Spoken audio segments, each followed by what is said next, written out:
done yet? Yeah. Is this one yours, hon? No, it's fine. I've already seen this. Okay. All right, we're gonna go ahead and get started with the work session on May 9th. This is the second day, and we're gonna start with the police department. Chief, take it away. It's all you. Yay. All right, before we tear into some of the budget numbers itself, so I gave you this little presentation with tabs. So when you go to the very first little red tabby, red tabby here, so then I highlighted some spots. So what this is kind of a reflection of last year's statistics. So we had roughly 5,348 incidents last year. And then if you move over to the next tabby, what I did is I did a comparison of last year, 2024 to 2023. And this is just most serious offenses. So this isn't everything we do. It's just the most serious offenses. And so right now we're down about 24.8%, which is a good thing. We like to see crime going down. Next little tabby you'll see right here. So I did a snapshot of the first half of this year. And this says as of yesterday, because this is one of the few things that IT had working for me yesterday. So first half of this year compared to the first half last year, most serious offense codes were down roughly 67.5%. So we're following the trend. Obviously, we still have the rest of the year to go. So we're following a trend that crime is coming down in the town right now, but understand at any point in time that can change. So whole big picture, if you look at, obviously we've got tariff stuff going on with the economy. In the big municipalities, as I was just down in Salt Lake getting a new patrol unit, a lot of the shelves at like Costco, Sam's Club are starting to get emptied. So in time, we may see some supply issues. When we see supply issues, that changes crime, obviously, because the economy, things like that. Although we're seeing a downturn in fentanyl with the border being closed, all of this takes a change. So the fentanyl is still coming in. So Tuesday I was at the WASCOT meeting. The head of DEA for Denver Division, which oversees Wyoming, was there, gave a briefing. They're still seeing record amounts of fentanyl, meth coming into the nation. They're just changing how they're getting it here versus that. So that's some of what's going on. So anytime there's changes, there's delays. And so although we have a trend of crime coming down, just understand, obviously, police department is public safety. We probably are going to see some coming back up. So flipping over to the next little red tabby here. So this is one of the, so as we go through the budget, you'll see like, there's a line item that deals with, dues and, what do they call it? Dues and subscriptions.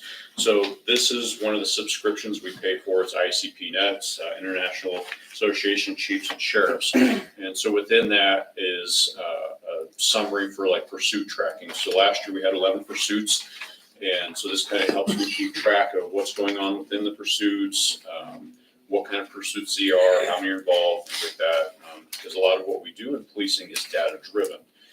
So this is just the example, and that way you kind of see it's a snapshot of a grain of salt of what I do as the chief for your community. So with that, the next big tabby is where we start getting into some budget stuff. And the one thing I didn't have for you was a current salary wages. I had a form built, so when you see this one, it's not completely accurate because I had the accurate one, and that's one of the many things that disappeared during IT stuff on Tuesday. So understand it's fairly current, just not the most current. So this is just kind of a tracker that I keep when we build up. So this is on the current year's wages and stuff. At the very end, this is an approximate town cost per hour stuff, and so that's kind of what that is. So when we started to budget, right now we're for salaries and wages, which is the lion's share of our budget. We're $931,241. the impact overtime, so line 105 here, 1051-105. So impact funds, those are your wind and solar projects, so like Leo and me and Robert, town attorney, we go down, or all the people here in Jasper. So anytime there's projects come in, and if our community is one that's impacted through all the state study stuff, so there's overtime that I budget for within that I ask for money. And so when you have all these temporary workers that come in, obviously it changes traffic flow, so we like to have extra patrol out. So like typically Mondays, Fridays, you'll see the guys out doing extra patrol more in our industrial hotel areas and stuff like that. So that's what these lines are here, is the overtime side of that. Moving in, so regular overtime, 1051-110, it's regular overtime. So that's beyond impact funds. So that's like for cases, because there's a lot of times, if Officer Ernie here is out, and like typical in law enforcement, 30 minutes before your shift ends, something comes up, whether it be a domestic, whatever, then it carries them on beyond that shift, and or if there's follow-up investigations, things like that. Occasionally like overtime for training and things like that. Chief? Yes, ma'am. Can we go back to 1051-100, the salaries and wages? Uh-huh. Is that total current with the open spots that we're gonna have to fill, or is that total current without the open spots that we're gonna have to fill? But That's current with That's the current? spots that we, yeah. Okay, I'm Yeah. wrapping my mind around it. Okay, Yeah. thank you. I just wanted That's to, with their wages. I just wanted to clarify my mind around that part. Yeah. Okay, thank you. So budgeted for the open spots. So, Okay, let's see. All right, coming back in. So the 105 line impact fund is for a project that's going to start towards the end of the upcoming budget that we're talking about. Whereas if you look at 1051-111, that 56,000, that's for Cedar Springs, which is the next first 4 months, if I remember. Sorry, I had to break down all that too, but it's somewhere in tech land. So anyways, so that's why you see both of those, and they're highlighted in yellow, just so I could call that out. I did drop so last year we budgeted 50,000 for overtime. And so I did drop that a little bit, as we're seeing less overtime being worked. Because, and again, so I brought the statistics, we are seeing a downturn in crime. So when we have that downturn, then we can see lower overtime. So that's the correlation when I start talking statistics numbers. All right, and then, so like FICA, workman's comp, medical, dental, that's all part of that benefits and federal stuff that we're forced to pay that we get stuck with. So those numbers, let's see. So we'll kind of skip through. Mike, on the impact overtime, that was one of those that we got the funding already for it, or Been approved. it's already been. Yeah, it's approved. So it comes, what is it, every 4 months that we see Did they give us a payment? yeah. Most times it's every month. Every Sometimes they month. skip a month in or there skip and then a they month. do. So a Because lot of it that goes money's, to the county now and then the county distributes, so.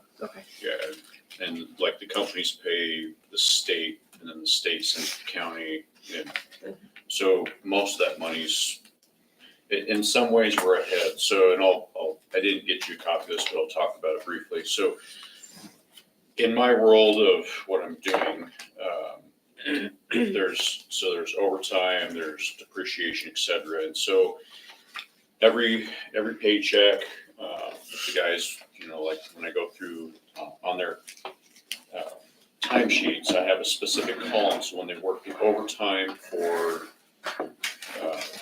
whether it's Cedar Springs, Anacline, et cetera, they put their hours in. So I have a formula in Excel that I keep where I track the hours and stuff, and it goes through here. And so I have roughly an idea of what's remaining.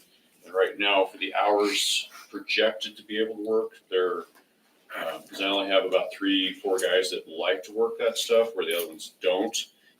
So we're actually like 55 days ahead in finances by what was projected and asked for. So we're grab some extra money, and we'll talk about that a little more here. But let's see. So you got retirement. That's the 180 line. So that got upped last year after legislation. But we didn't have anything in legislation this year that impacted retirement. I'm hearing some rumblings that may be looked at again in the budget session in the upcoming legislation. But again, it won't affect us in the budget that we're talking about upcoming, because it won't take effect till July 1 of 26. So right now there's no changes really. All right, dues and subscriptions. All right, so referencing back to this little form here. So when you go to that big tab, so trying to keep it pointed, I didn't want to kill trees with the budget stuff. So in the big box right here, this is the majority of dues and subscriptions, just so you have an idea. An arrow. So like leads online. So statutorily, all the pawn shops have to report anything. So if Lexi goes in with a 454 revolver and wants to pawn it off, they have to report it. Serial numbers like that. It all gets put back to leads online. And so when we have a stolen theft case, so if Ernie says, hey, my 454 revolver got stolen, so we go through to leads online. So each officer has access to it. It's an online portal. We've used it several times. Into one of the cases we had a while back when Carlton Duncan worked for us, we recovered and found the stolen stuff in Lincoln, Nebraska, and it was through leads online. So that's one of those dues and subscriptions. The IACP policy and trends. So that was, as I was talking about earlier, that pursuit module in here. So that's where that comes from. And just, let's see, did I bring up the example? Maybe I didn't. Yeah, right here. And I'll just pass this around. So this is just a snapshot. So like I typed in, so there's roughly 80,000 policies that can be searched through IACP. So the policies you can search by region, by community, by there's a jillion of things. And so this is just a snapshot about like policy for probation. So right now I'm working on changing our probation from 12 months to 18 months for police officers. And so with looking at that, because we obviously don't have a big legal team, right? And most of these policies, so if I go and say search the Midwest region, I can look at policies that Salt Lake PD submits to these folks, Fort Collins, Cheyenne, whatever. They have big legal teams, so most of their policies are all vetted to include, and all I don't do CALEA stuff, it essentially helps us financially vetting some of these policies. So I can go through and search gajillions of policies. That's just a snapshot of that. WASCOP, the Chiefs and Sheriffs Association. So every year we pay for a membership of WASCOP. And that's all the chiefs, the sheriffs, the state of Wyoming has an association. And within that, there's resources that they pay for to help us. So there's a Daigle law firm that they subscribe to that also does policy research and stuff, employment stuff. You can put job postings on there. As an example, like if I have a question like, hey, is somebody experiencing XYZ in their community? Like if it's something unique that we're not dealing with here, I can network with the whole Chiefs and Sheriffs Association. RIMN, it's the Rocky Mountain Information Network. This is a multi-state information group. There are resources that we can ask for specific like investigations. We sit in one of 6 high-intensity drug trafficking counties in the state of Wyoming, and RIMN is a part of tracking all that stuff. So I get intelligence stuff.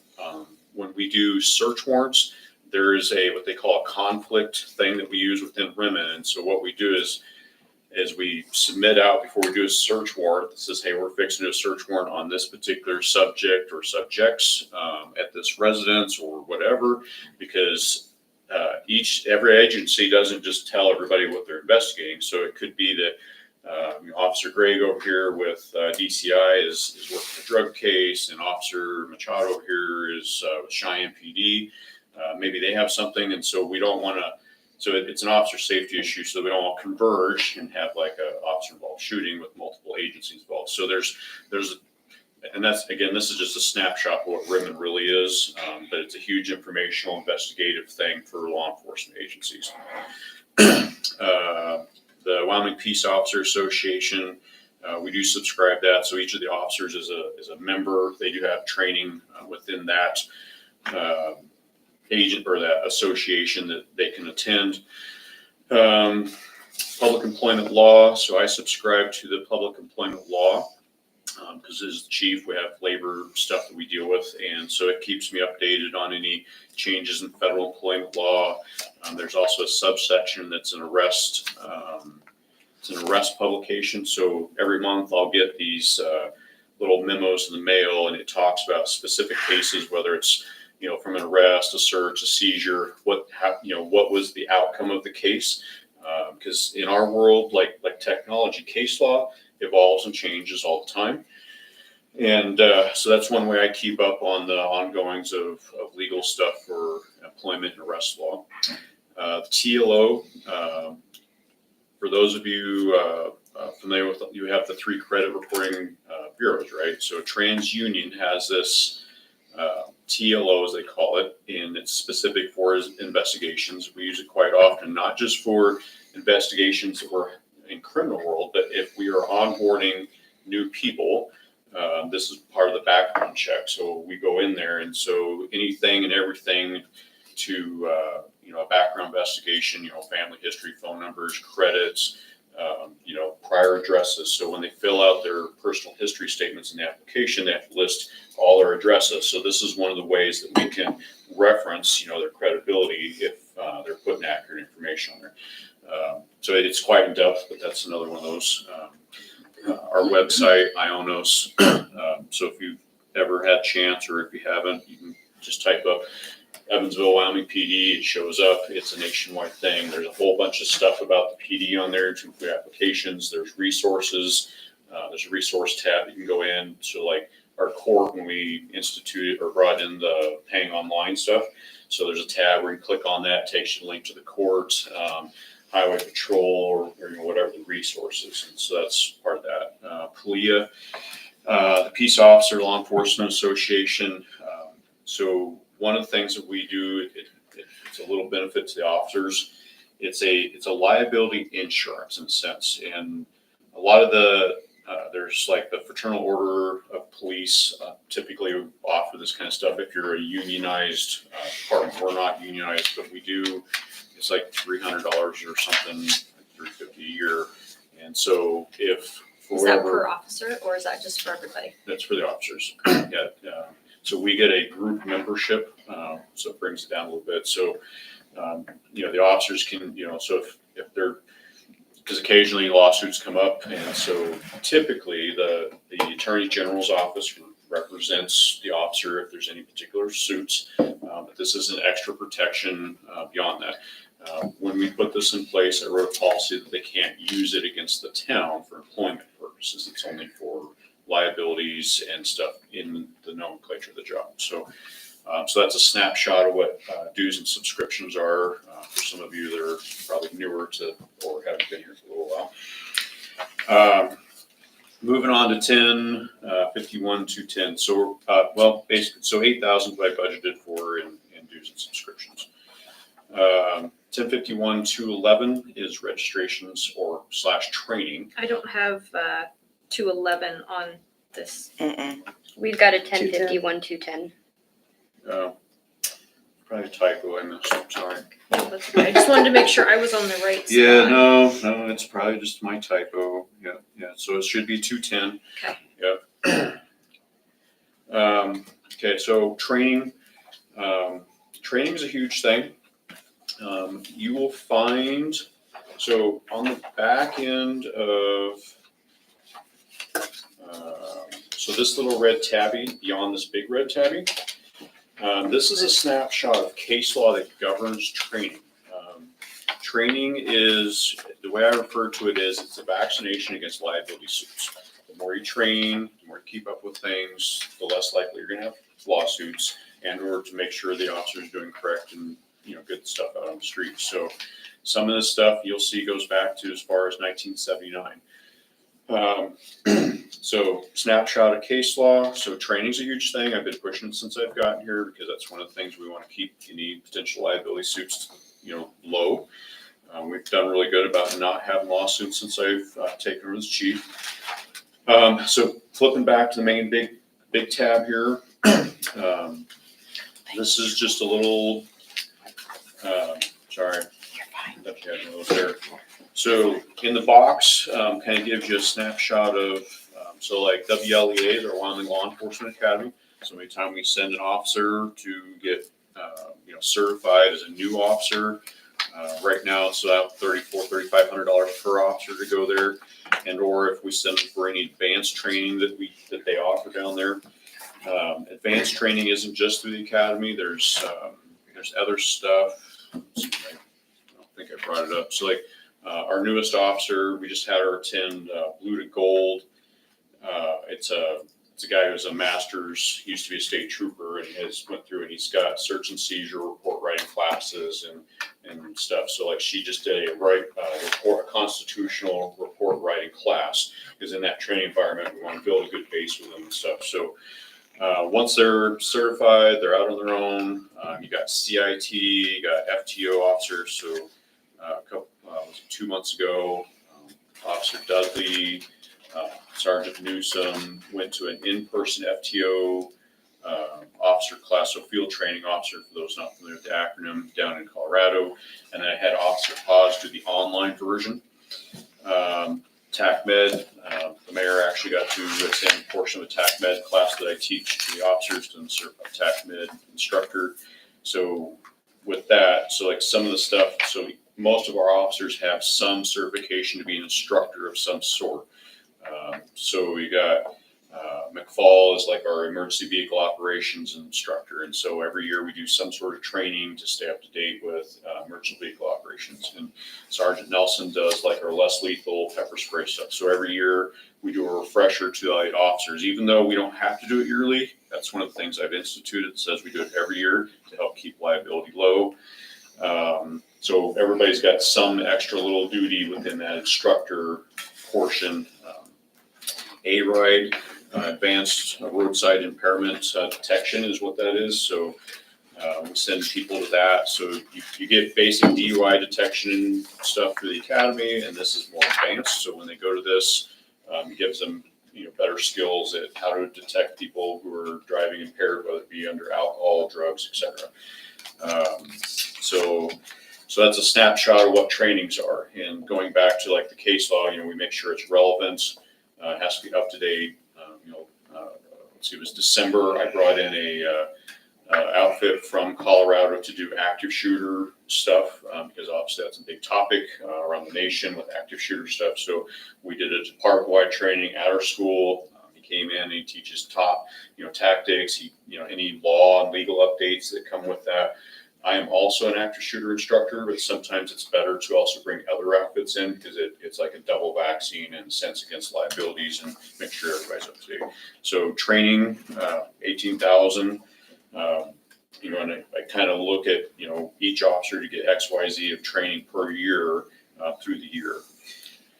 Question, instead of 18, could we do like 10 or maybe 11? Actually needs to go up. I'd rather not cut anything on that end of it. Again, training is how you eliminate. I understand that, but I was just historically looking at the numbers. That's why I'm saying it. So some of the reason the numbers is down a little bit is there's still some invoices coming in, and when you have open positions, those people aren't going to training. Correct. So I wouldn't recommend it because what happens is if we have a lawsuit come in and I get stuck on the stand, I'm going to say, well, the council chose to reduce training budget, and that puts liability back to the town. So referencing this little red tab back here on case law, and that's why I put that in here so that you guys understand. Can we meet in the middle at 15 instead of 18? So Mike, can you maybe break these numbers down a little bit? We can kind of figure out like where the training is if we're wanting to cut some type of, but like Cause I in don't know the, if you have those numbers, if you can like break that down of like, okay, this person, we tried to spend, say, $2,000 per person per year. I mean, that's 9 So- employees, that's. So I don't have it per person. It's, That's where I so would just train, kinda, so like, as an example, the active shooter stuff, that was like $3,500. Okay. So that covers all the officers. And then like the FTO stuff, so those guys, TO, okay. let's see, what did we pay for that? It was, because some of it also goes to travel expenses, the lodging and meals, that's a couple part of that. So if they're traveling outside the area, then we have to pay for travel and stuff. Right, but wouldn't that be Yeah. the under traveling and, Right, but Okay, so separating that, so the training, like everything else, training costs are going up. right, that's where I So- just wanted to, So I recognize that we didn't spend as much, but I also know that training is going up in price. So just like fuel and food and things like that. You guys can choose to do whatever you want, but again, at the end, if we have any lawsuits that come arise, I'm gonna say, well, because training is a thing. So there was a lawsuit prior to me taking over as the chief that was filed. And through all the depositions and the question asking, they subpoena and they look at all the training records of the officers. That's one of the first things I did when I got here, because prior to me, there wasn't a lot of training going on. And because of me building the base, keeping the training up to date, is at the end, the court says, yeah, now, we don't agree with this particular lawsuits drop, we don't have to pay anything out. That's why I keep training where it's at. right. So if you want to drop it, that's So fine. can we go back to the numbers? Yeah. If you can like break down your CIT, the FTOs and start breaking down, I don't know if you have those per year in those, I have it, but technical glitch, so I don't have it for you. Okay. So, Question on this, yes, sir. going back on the past numbers, doesn't that reflect during a time when we weren't at full staff? Correct. And are these numbers here pretty much reflecting a full staff numbers? Yes, 18,000 is for full staff. Okay. The other thing to also equate that we haven't even touched on recruitment stuff. So training goes directly towards recruitment and retention of personnel. So if you want to cut this, Casper PD is offering $25,000 all blanc sign-on bonus. And they just did a pay study. Their non-experienced officers are starting at the top end of, now we just did a pay study a couple years ago, but our top end is now their lower end. So young people like training, they like money. And if we're not gonna have money for training and or those opportunities, we're not gonna keep and retain people. And so I would rather hire quality people than lower quality people. So on the 2024, 2025 current one, we've got around 7,000, well, almost 8. And you said that we still have more numbers coming in for that, Yes. because our budget's almost over. That's why I was curious of like, So when you say budget's almost over, what are you referring to? well, the, year end. I think she, yeah. yeah, the year end. Any outstanding balances that we could anticipate to add that 7881. Gotcha, okay. Yeah, so there's, let's see, I don't think, and Lexi, you might know this one, has the FTO bill, have we had that one come in yet? How much is that one for? It was just a couple weeks ago when I had that. So I know there's a couple that are still pending. Okay, thank you. Lexi's gonna check some numbers real quick.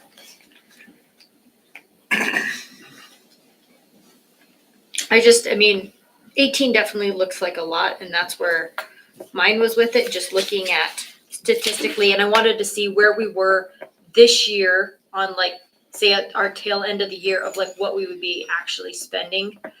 So you can choose to do what you want. Well, that's why, but at the same time, that's why you're here, and so we're asking the questions, and that's why, That's why I'm number- giving you answers. I can tell you, I have some people who like training, and if we want to reduce how much training opportunities they have, Right, but if you're not using your whole budget for it, that's why I'm asking if we can But cut, say, reflecting back to his question is at the time, we weren't fully staffed. So, how many more are we adding to this? so we're down one, we're losing one, Okay, probably losing two, because one's applied to Casper, one was applying to Casper and chose to do something else. So if we rehire said position, we'll be back to staff. So, So then technically, in I think what Alana's getting at is technically, so everybody on this list is qualified under the numbers for the training, correct? Except for that one open position that we've had.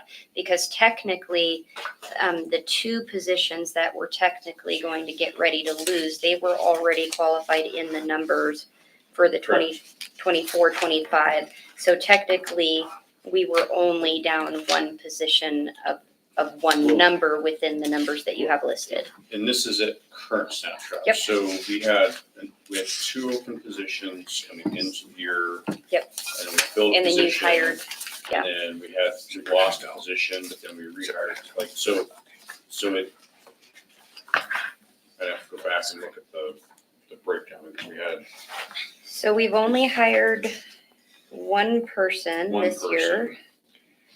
And we haven't lost This Kyler was Other- hired yeah. prior, he was hired last year.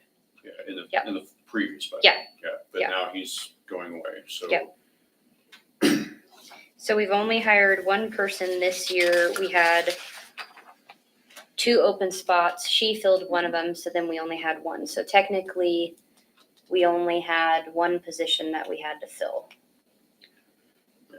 So I think that that's where the confusion is coming from is within the numbers that we have, we were technically only covering for training. There was one open position. Because she was hired on earlier in the year. Yeah, So Early in she the year, yeah. started, so that position was open up until March. Yeah. And that's when we filled it. Yep. And then Coleman left, but then we replaced with Eckenberg. Yep. And now Kyler's leaving. Yep. And Cassie's most likely leaving, Correct. so. So we had, I guess you could say 1.5 positions opened, technically because of the March piece. So we had 1.5 positions open. And I think that that's where the confusion is with the 1.5 positions when it comes to training, so- we're looking at a $10,000 increase. I think that's Right. where the challenge is at this And- point. And part of the other challenge, so, okay, if the academy, again, ups the cost, so at current, it was like 3,400 and some change, so I'm gonna just say 3,500. So if we replace two positions, right there, $7,000, just to go to the academy. Okay, that makes sense. That part of it makes sense. Again, that's why I left it at 18,000, because I'm Yeah. projecting that we're going to replace. and so does Positions. every new officer have to go to the academy? Yes. Even state if- statute. Even if they are already an officer moving, say, from Casper to Evansville? Okay, nobody from Casper's coming. That's it's So- more of an officer to an officer. Yeah, They're already no, our officer. They do, but it's not as expensive. So it's a, what they call lateral move. So if it's somebody from out of state, they have to go through what they call the challenge at the academy. And so then we'll get billed for that. It's not $3,500, it's, So 3,500's from like, say, just a brand new person that's not done Yes. any officer, Yeah. anything like And- me be going through officer Yeah. training. But if, say, you had one of your other different officers, say from Glenrock, coming in, we're not gonna get anybody from Glen Rock. that's not what I'm getting at. My question was, that was what the Okay. 35 was covering. So for instance, just to clarify, so we have two people that will be exiting. If, say, we get two new officers, Unexperienced officers. that's gonna be $7,000 on top of the 7,881 that's current. So let's go with those numbers. Plus 7,000 for the So- academy, so we'd be looking at 14,881 And- with some wiggle room, give or And take. that's just the academy cost. There's other Yes. things that we have them trade on, so like blue to gold with that That only leaves 3,000 for advanced Yep. The training, additional. whatever, which is I nothing. actually, I agree with the And- numbers now and- that we're and that's breaking why it I'm down, saying it because I know actually what needs we're to be getting ready to higher. look at in terms of potentially So- having the so- two coming on. Let me reference the Glen Rock thing as to why we won't get these people, and this is, it's relevant. Okay. I mean, I can literally go over there and be a sergeant and have not near the experience for the same money I get paid to be the chief here. Right. That's why we're not gonna get them. People who laterally move from other agencies will not come here because we're $7 an hour less than what Casper's paying. Right, that's not what I was getting at. I was just getting at the fact of like, if they needed to do the same I type get of that. training, that's all I wanted to get at. But you open the door, and that's why I'm trying to give you that information, so you understand why it's important, why we keep this up. Yeah. People from Guernsey, Wyoming, Wheatland, they may come up here for us, but we are like, because again, Glen Rock has an open position now, they have a sergeant position opening this month. So when it comes to numbers, younger people, because that's part of what we're trying to recruit, right? We're not gonna necessarily get the old crusty people. So if we want good quality people, the younger people have a different view on where they wanna work, and a lot of it deals with money. Money, they want training opportunities, they want good equipment, they want the money because the money supports the lifestyle. So that's where I'm Correct at. me if I'm wrong, and I mean, I can't speak prior to being the mayor, because I've gotten to see a lot of other things over time.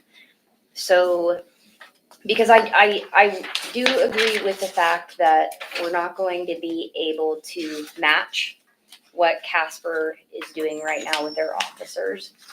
And so I think that that's that part where we have to get Creative. creative with what it is that we're doing with the officers. And then the other piece is we are, or at least I've seen, thank you. We are, or at least I've seen that we've had some challenges with recruiting folks that do want to come. That's that unilateral piece Just that he's it talking about, that do naturally- want to come from another agency. That's more like a diamond in the rough at this point of what we're looking at. And So I just brought I this don't as a disagree talking with that point. side of it. So right after the mayor put us on hiring freeze, this individual who was getting out of the Air Force in Cheyenne brought me his resume and filled out our application. And I said, thank you. And I said, right now, we're not hiring. But in the meantime, he's now going to Mills PD because they had an opening. So we had an opportunity. It is what it is. We made decisions that were right at the time. But I can equivalently tell you that we can't keep up with Casper, but we can keep up with other things, because not everybody wants to work at a big agency. So that's where like training and equipment, like we can, keep the numbers up. We can offer good training opportunities because people like training, and we need to keep, that's what makes professional officers is good training. So if we put two no experienced people through the academy, $3,000 some isn't a ton of money for any advanced training. No, I was looking at it of just like, it's less than $2,000 per officer in yearly training. I thought was good. I just was trying to break it down of like, per person of like, I mean, I do more than that in my continuing. $2,000 will barely send one officer to training outside of the area, Right, and we got. and you're 12. doing it every year, and so. As I that's say, this So- number, this is a super conservative, this number should probably be closer to $25,000 to $30,000.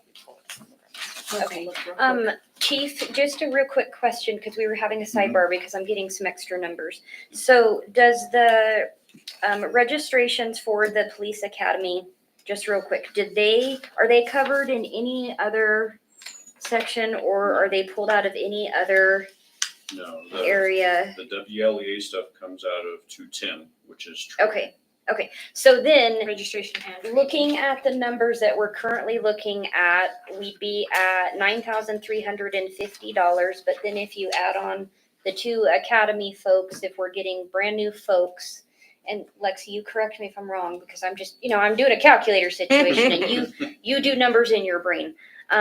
We'd be looking at $16,350 if we were going to end up bringing on those two hypothetical folks and take them through the academy. At that point, we'd be looking at 16,350. With those numbers, because it costs $3,500 to put someone Yeah, through the present. academy, is that correct? Right, at present, but I'm anticipating an increase with, Okay, is the 3,500 the increase, or is the 3,500 that's current, that's the current? yeah. So like, Okay, so in the world of we need to keep it at 18. Yeah. economy, Yeah. so they use frangible ammunition at the If academy that we It's pay 30, them for. because it'd be So 7,000. with all of the So economy woes, that's gonna It's increase, 7,000 so on that top will, of this. they will reflect that back That's onto what I the got that. agencies. And so anything else that needs an increase on their end, whether it be Yeah, food she's going to see increases, where we anything have that the to academy figure sees an out. increase, Okay. that's gonna cause an increase. So when I say 18,000, I'm being conservative, expecting some increases. So, Quite frankly, I see that as a bare minimum. I'd so like to see it. Janelle was going ahead and going to look just to double check, because we're talking about this piece, and I know you wanted specific numbers. Janelle I is, just didn't know if he had it. It was, Yeah. it was more. oh yeah, Janelle's going to double check for us to make sure that we know where the police academy fees are coming out of, and so we can kind of make sure that we have our T's crossed and our I's dotted here. But looking at the numbers, we'd be at 16,350. If we look at it that direction, we're just double checking on if it's getting pulled from anywhere else. But we can move on and come back to this piece Chief, while we're working on that. this applicant that he was talking about here, out of the Air Force, did he have any military police experience Yes. at the Air Force? Yeah, that's, he was a firefighter, EMT 911 supervisor for the Air Force. So Okay. within that realm, so he has a background in emergency first line supervisor stuff. So even with that kind of a background, even if he was like an MP in the Air Force, military police, would he still have to go to the full academy? Full academy, per post rules, Wow. yes. Yeah, the only exception to a full academy is if, say, I'm hiring Lexi from Douglas PD, From right, Raleigh. or whatever, Like which Raleigh. which in-state, I don't have to send. But let's say she works for Loveland and wants to move up here to be closer to family, then she has to do the challenge. And then that's where But she, that's a reduced, right, and it's reduced, so not full academy. if she successfully Right. concludes the challenge. Exactly, if she completes it. But coming out of the military, even with an MP background, they need the full academy. Full academy, because military law and our law are different concepts, different regulations, and that's why they have to do the full academy. So basically, No. if, The tactics are the same, you know, how you approach people, Gotcha. you know, whatever, but UCMJ, it's a whole different Yeah. realms. And, you know, if let's say I took the police chief job in Elko, Nevada right now, that's open, or not Elko, Windover, right? So it pays $140,000, $170,000 a year. So if I was to take that position, I would have to do a challenge in Nevada, just like if I brought somebody here. So, because again, like state statutes are different here versus other places, and so that's part of that. So Chief, we'll go ahead Yes, and ma'am. we'll move, you're just fine. We'll go ahead and we'll move on, and then we'll come back to that registration piece after Janelle gets us which line item it's being pulled from. Excuse me. All right. So travel expenses, you'll see that it's actually over in the current budget. But that is directly related to any of the training stuff and or like, say if I Wednesday, I went down to get our new unit in Utah that was sitting out for the last 7 months getting built and stuff. So that's where travel expenses comes into, and of course the lodging and meals. So those are kind of they're separate lines, but they're hand in hand. So for the auditing purposes, lodging and meals are one line, and then travel is your fuel and things like that, and per diem. So if somebody takes a personal vehicle, by federal law, then we reimburse them for the mileage on the vehicle. So that's what those lines are. And again, those are pretty conservative numbers, because I know that those expenses are gonna be going up. Yeah. Because I knew that we're coming into a shortfall, we're having a reduction number, so I kept things pretty conservative. Notary expenses, so that's just a renewal of records clerk, she does notary stuff. So does she not? Our notary lasts for 6 years. 6 years or now. something, Oh, so, yeah. Because me, Janelle, Vicky, Christina, we're all notaries, but it doesn't expire every year, so. So that's just for her notary stuff. The credit card, bank fees, now Lexi could, I don't know, do we need to keep that in here since we did the online? Yeah, we still have to pay fees. Okay, so that's why I left it in there, because we used to have a credit card machine, but obviously we're still paying fees, so that's why I left it in. Chief, can we go back to registrations just for a second, sir? Okay, so we've got the totals for the academy costs. And they are $1,836.60 for one, and then $1,748.95 for the other, which brings the grand total. Can you see So are which Yeah, one? those yeah. like, Uh, those are the reduced ones or those are? No, those are the costs for, that would be for the academy, right? Yeah, For the so full- Because that's what we were 17, talking about. 17, that's Severson, and then this is Coleman. Yep, so if we were going off of the numbers that were pulled, we'd be at $12,935.55 if we were gonna bring two So- folks on, but we still have to address the inflation cost for if the price goes up for the, And you putting can two see, people like, through the when I was academy. talking about ammunition, you can see right here, they detail that out. So that's part of that. And if you guys wanna see that, we can just pass that around so everybody can see it. So that would bring the grand total to $12,935.55. But we don't know if there's gonna be inflation costs with how things are gonna end up So, transpiring. My personal thing is like 2,000 per, I mean, that's less than 2,000 per officer for training a year. To me, it's like, I spend over 1,000 on my continuing ed every year. I mean, and I'm just a dog groomer. So to me, our officers should be definitely doing that. So we'd only be looking at, chief, a $5,000, Meals, I mean, $5,064.45 difference. I do, however, think that we should leave this section alone. I do. and This With isn't a the- $5,000, Okay, something, this buffer. isn't training. This is just meals and Yeah. stuff for this person. Right. That's not their training.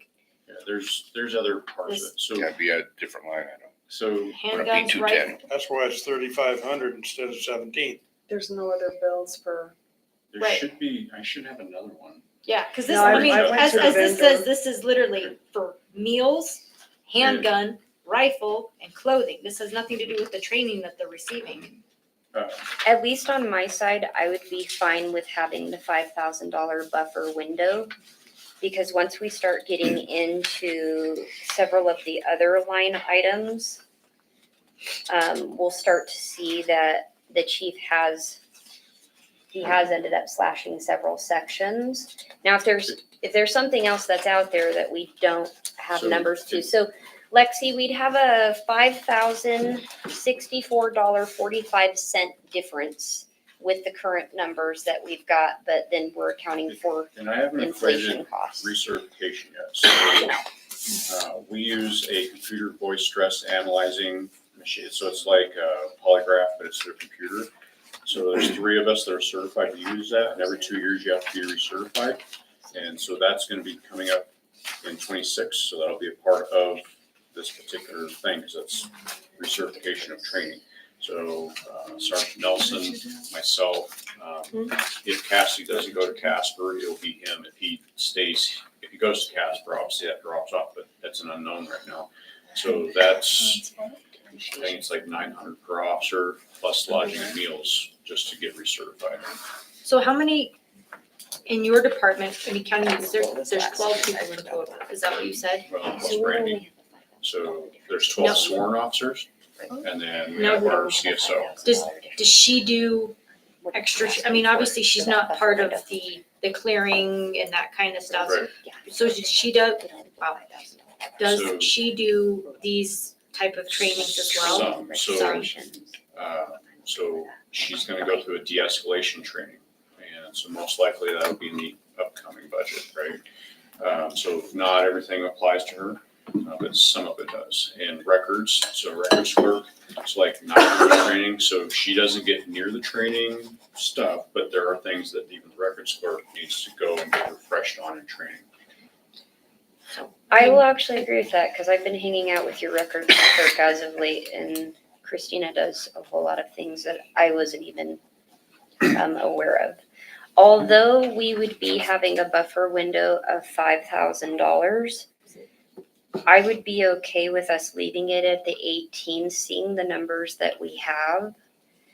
And then if we have to looking at other areas, we can do that, but I would at least be okay with the numbers that we currently have on file right now and keeping it at 18. I personally would like to see it go up. I'd like to see at least 20. Okay. I don't want to have a budget amendment to onboard people and recertify officers. I think that's a black eye on the face of council, really. He already made $80,000 cut from the previous or current year. He slashed 320 safety equipment and uniforms. I kind of question the sanity on, but there's I was, I'd like to see at least 20. see, I was And going, two I was going 24, because I mean, to me, it's 2,000 per person. That's just mine. It's just one of those of just, I would rather have our people certified and trained. There are other places and there are other things that can be cut to me, but Yeah. to me, obviously, when I looked at that number originally, it didn't say training. It just said registrations. And so when I looked at that originally, it's like, what registrations? But then when we get into it, it's actually So- registrations and training.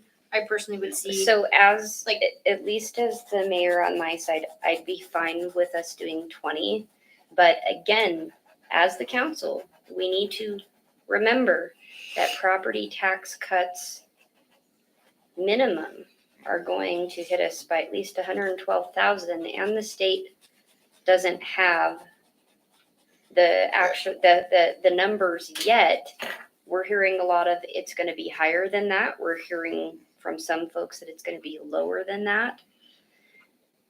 I would be okay with 20. I would be concerned about going over 20 because we still need to be fiscally responsible when it comes to how the property tax cuts final numbers are gonna hit us. So So if you guys wanna go with 20, that's fine, but on my side, we still have to account for at least minimum 112,000 from the numbers that Lexi and I and Janelle, cause Janelle's been involved in this too, and the chief, Yeah, have been looked at. So I'm okay with 20, but once we start getting beyond those numbers, I start to I start to have some concern because we don't know what the actual numbers are gonna be yet. So if you So- guys wanna do 20, that's fine. I don't have a problem with that, but So I was just I kind of, don't know if I'd go over 20. okay, well, I was comparing between our police officers and our fire department. Their registration and training is on two separate lines. Mike is putting them into one. Registrations, literally yesterday, we approved them for 30,000 and training for 5,000. So that's where it's just like if they're, I mean, he's got them separated out, Mike's got them together. But we can't keep adding money that we don't have. Like I want everybody to understand that. We can't add money. And I know that the chief was, I know he was slashing and slicing and dicing in some areas because that's what the department heads were told by me, that we needed to be fiscally responsible going into this cycle because from my understanding, the state normally has their numbers out around this time of year, at least from what I've been told. Yeah, But they're, but they don't do the property. yeah, tax. but they don't do the property tax, and because we're dealing with the property tax cuts this year, We don't actually know how hard we're going to be hit. We only know the rough numbers of $112,500 right now.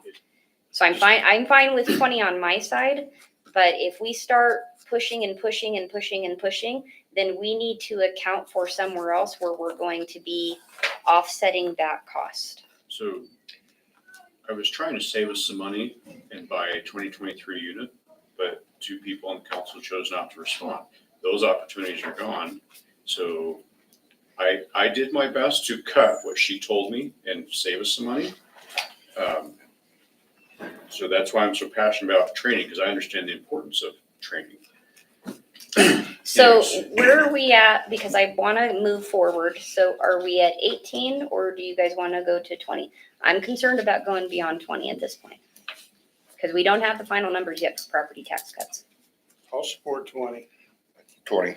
Yeah, 20? Okay. that's for, So we'll add 2. yeah, I guess mine was going through looking at numbers of just like, thought they were just registrations. And I was like, felt like that was high, but then it's like when you actually put it registration and training. So, On there, to so me, it's for like- next, yeah. for next year, So could that's we, 20. and Lexi, I'm looking at you as well.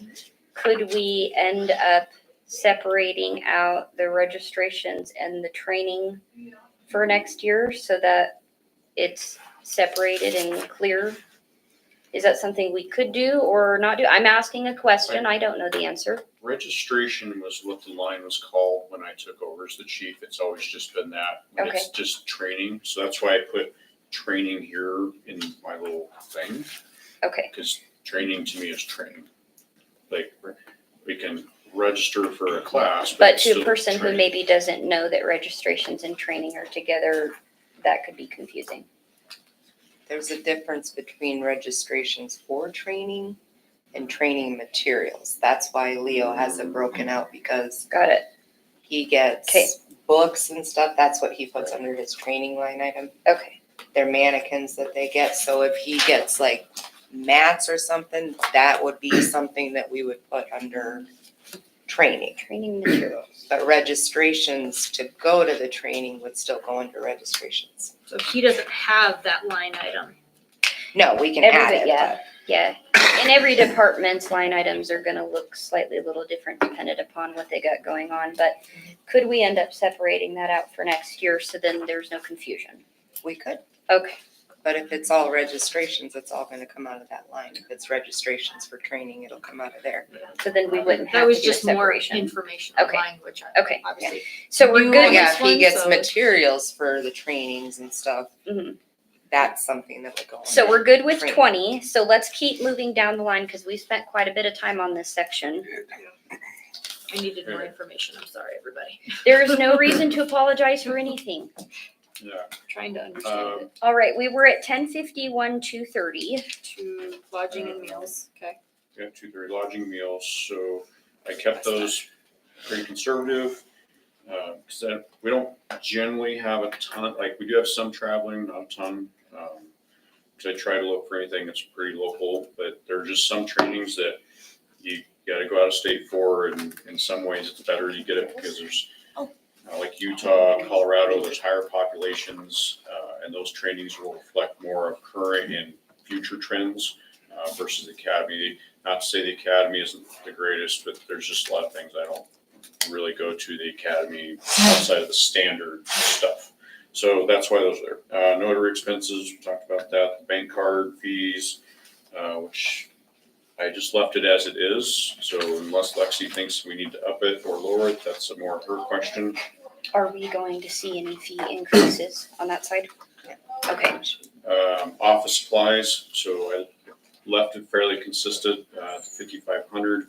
So then on this here is just kind of a snapshot of office supplies, printer ink, pens, pencils, no paper, Clorox wipes. So the Clorox wipes, Where are you at, Mike? I'm in this little side thing here, 1050, 130. 300 in office supplies. Oh, yep. So like Clorox wipes, we do spend quite a bit on Clorox wipes, because one, the officers use it, but also for all the fingerprinting that we do. everybody in the county likes to come to us because they have to get appointments and they don't like how they treated the other agencies. So we do tons of fingerprinting over here, which is good PR for our agency in the town. So tape, staples, hand sanitizer. So that's just a snapshot of what office supplies are, what we use them for, like CDs for. So if we have video evidence that has to go somewhere, we have the ability to email, but there's just some people, they still want it on a CD. So we keep all that. So like Staples, Amazon, Atlas Office, those are typically the vendors that we get our office supplies from. Printing, next line, unless you want to change numbers, 1051, 310. So that little packet right there that I gave you guys. So snapshot of what we have printed.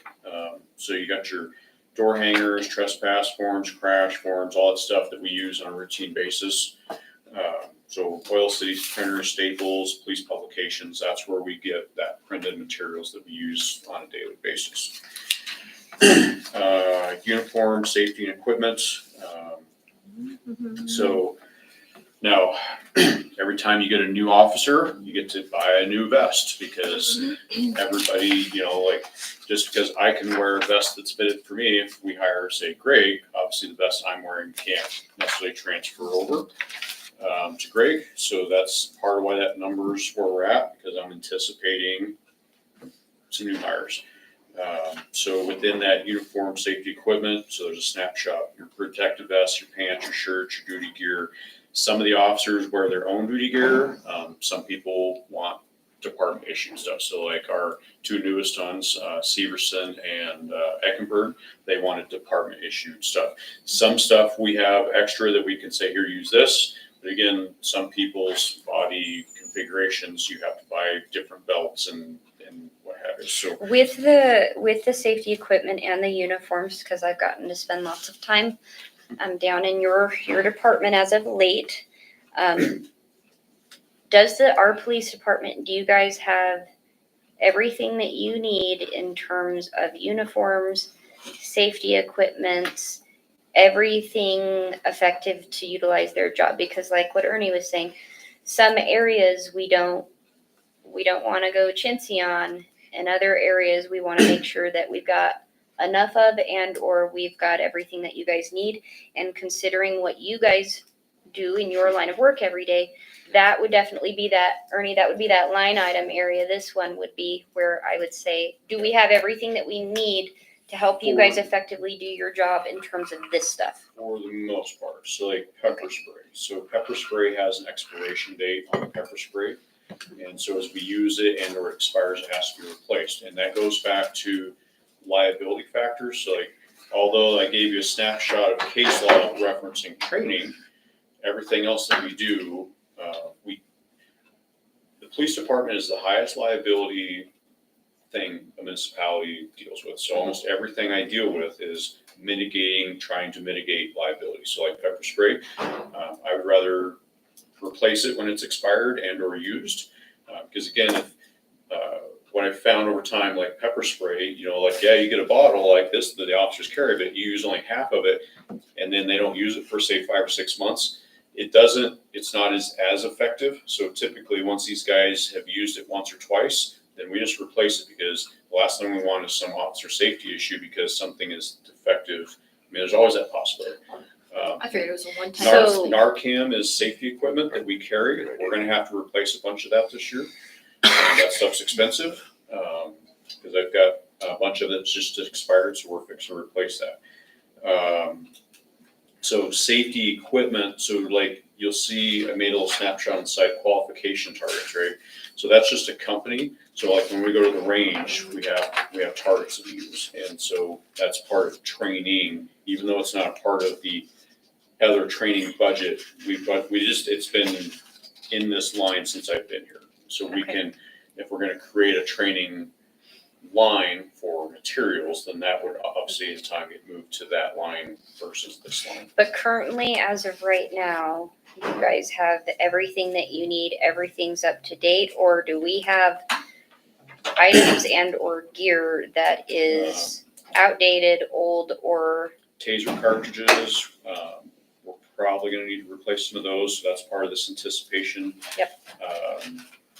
we're about due to have to buy new tasers because they have a life cycle, but that's not a part of this budget, anticipating the idea of we're seeing a decrease. So just know in the next, not this budget, but the next budget, that's going to be a huge expenditure because those things are, well, the last ones we bought, let's see, it would have been 6 years or 5 years ago. They're like $1,100-$1,200 a piece at the time. So just know that's going to be a different cost in the next year. So, Probably so double. potentially. So to answer the question, yes, we have mostly. There are some things anticipated that's going to need to be replaced and or have to buy new if depending on the officer we hire. Yep. In the world of uniforms and safety equipment. And Okay. 12 is gonna cover that? Hmm? And 12 is gonna cover it? I think. So, I think I'm trying to be conservative. Mike, do your guys' vests, like, do they expire as well Every 5 years. every 5 years? Now, I own my own vest, Mhm. but I'm one of those weirdos. I just like my own stuff. About half the department owns their own vests, so if they're wanting to replace them, I'm anticipating they're just going to continue that trend. But again, the younger generation aren't so much that way. So like Severson, now we got to deal with Eckenberg. When she came from Rollins PD, we were able to buy her vest, which was only about a year old, from them. So instead of spending $1,200-$1,300 vest, we only had to spend like, I think it was $400 or whatever it was with them. So, but again, not every opportunity like that's going to come up. So WASCOP went on this week, which is the Chiefs and Sheriffs Association. And at that association, there's vendors. And with that, like Skaggs, which is one of the primary vendors that I use to use vests, but there's other ones there. And they're all talking about increases. Some are talking 25% increases for, so like Motorola radios, right? Now, granted, we use grants, any SHSP grants that I can get helps cover those radio costs, but Motorola has been sending out emails to all of us that says, hey, expect 20%, right? And so then when we go to the vendor shows at our conference and I see the sales rep for Comtech, which is the local radio guy, we use Paracom in Colorado, but I confirm with him, like, hey, I got this email. And he's like, yep, don't expect this. So yeah, vest costs, but we can see an increase. I don't know, depending on what vendor. So I use either Safariland and or Safe Life, where other guys like different vests. So depending on the company will depend on what that increase may be. So So you say there's a 5-year life on vests?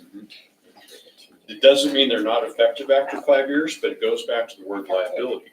Because if somebody's wearing a vest that is expired and they get shot, and it happens to be a vest that we bought as the town, guess what happens? That opens us up to a potential lawsuit. What do you do with the old one? So I keep some of the old ones downstairs.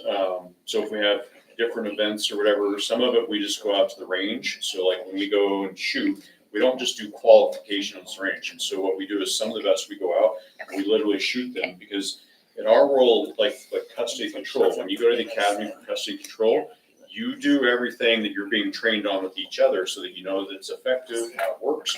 So the vests, we take them out there and we shoot them because it can either show that it's effective or with the expired vests, how long they've been expired if they're not effective.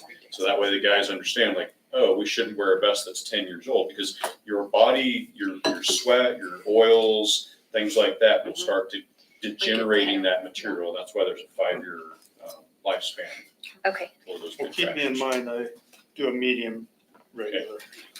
thank you. Yep. All right. Any other questions on safety equipment and or uniforms? I knew that was gonna be another area that we needed to talk through. Okay, All right. Telephone. So it says telephone, but what it is, it's the data. So our MDTs and our units, the tough books. So this is the cellular data that we get through AT&T FirstNet for that.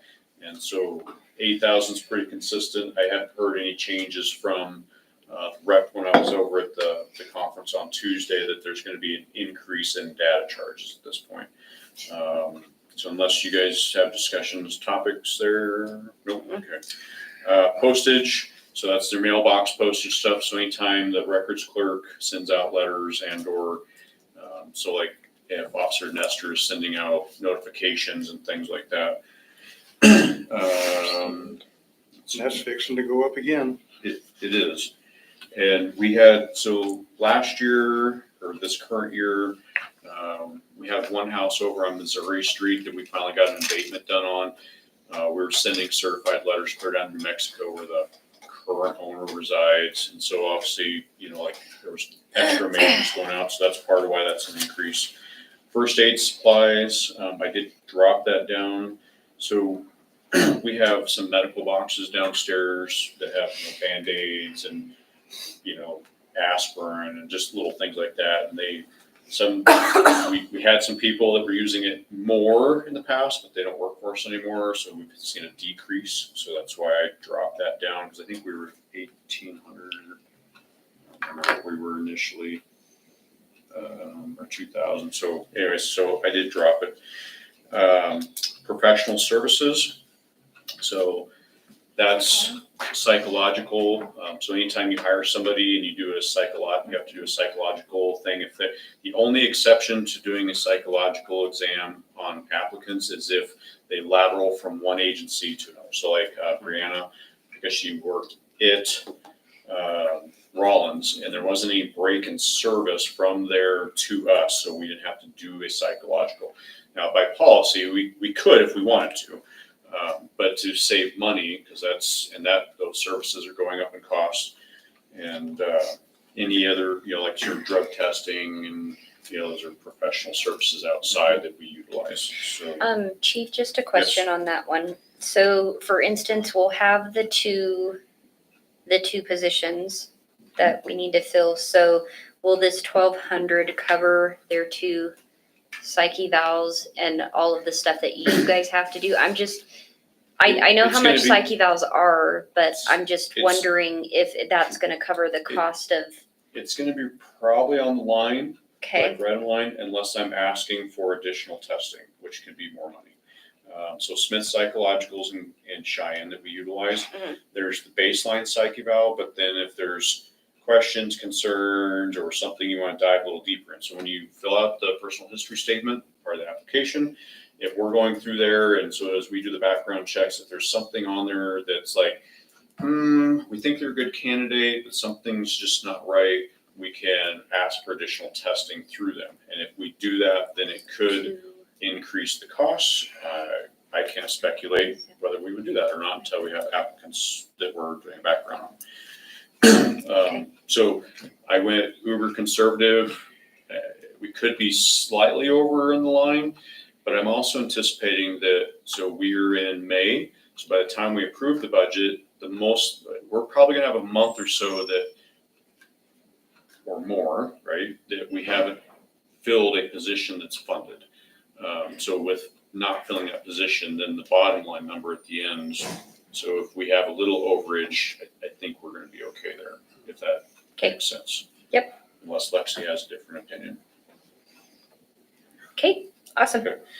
Vehicle expenses, so that's our tires, windshields, oil changes, mechanical breakdowns. This is a fun line to talk about. So I'm projecting right now to be 9,000 over budget in this line due to some vehicle issues. So that's why I upped it to 30. Part of me says it needs to go higher. I don't know, because again, we haven't really talked about replacement of vehicles yet. If we're not going to replace some of our older units, then we need to push that number up. If we're going to replace some of these units, then we could probably hold around 30. Okay, before we make a decision on the line item 1051-500, let's talk about line item 1051-782, the vehicle line. 780. 782, it's the Oh, bottom one, vehicle. Okay. So let's chat about that before we chat about the 1051-500, the vehicle expense. Because yes, the police department has had lots of challenges. I think that they've had more challenges than the the regular standard person. We've had a lot of This- problems with the This vehicles. last 6 months I've had more challenges with vehicles last 6 months than I've had we've had some challenges, but this has been quite extensive the last 6 months. So let's talk Yeah. vehicles first And before I we do did the put vehicle anything expense. in the number, because I know that if we do vehicles, it was at the capital, whatever, line rather than budgeting it here. So, Okay. so a little historic stuff. So when I got here, we started changing so we did lease programs for a little bit to get caught up on vehicles. So we're doing a couple a year, that way when the interest rates are low, because the fleet was so backlogged and outdated when I got here. We're almost at the point, and because we only do a couple per year, we're almost at the point where we can start having some vehicles that we're trading off instead of being at 100,000+ miles, because the more miles you have on a vehicle. Now, understand it, our world's different, and a lot of people say, oh, well, my personal truck, well, the police world's different. So we have a lot of idle time. For every idle hour, it's roughly 40 hours of wear and tear on that vehicle. So when we have a car that says 79,000 miles on it, it's really probably 180,000 miles of wear and tear. So keep that in mind. So we're almost at the point so I have the 2 Fords and the 2 Chargers. Once we've cycled those through, we'll have, the one I'm using right now and one that's been at Fremont for several months over a shifting issue, they can't seem to resolve, that we're working through because they can't keep managers in place. Because we'll get a higher trade-in with lower miles versus the higher miles. So we're almost at that point. And then the legislature decided to, cause some problems for us all.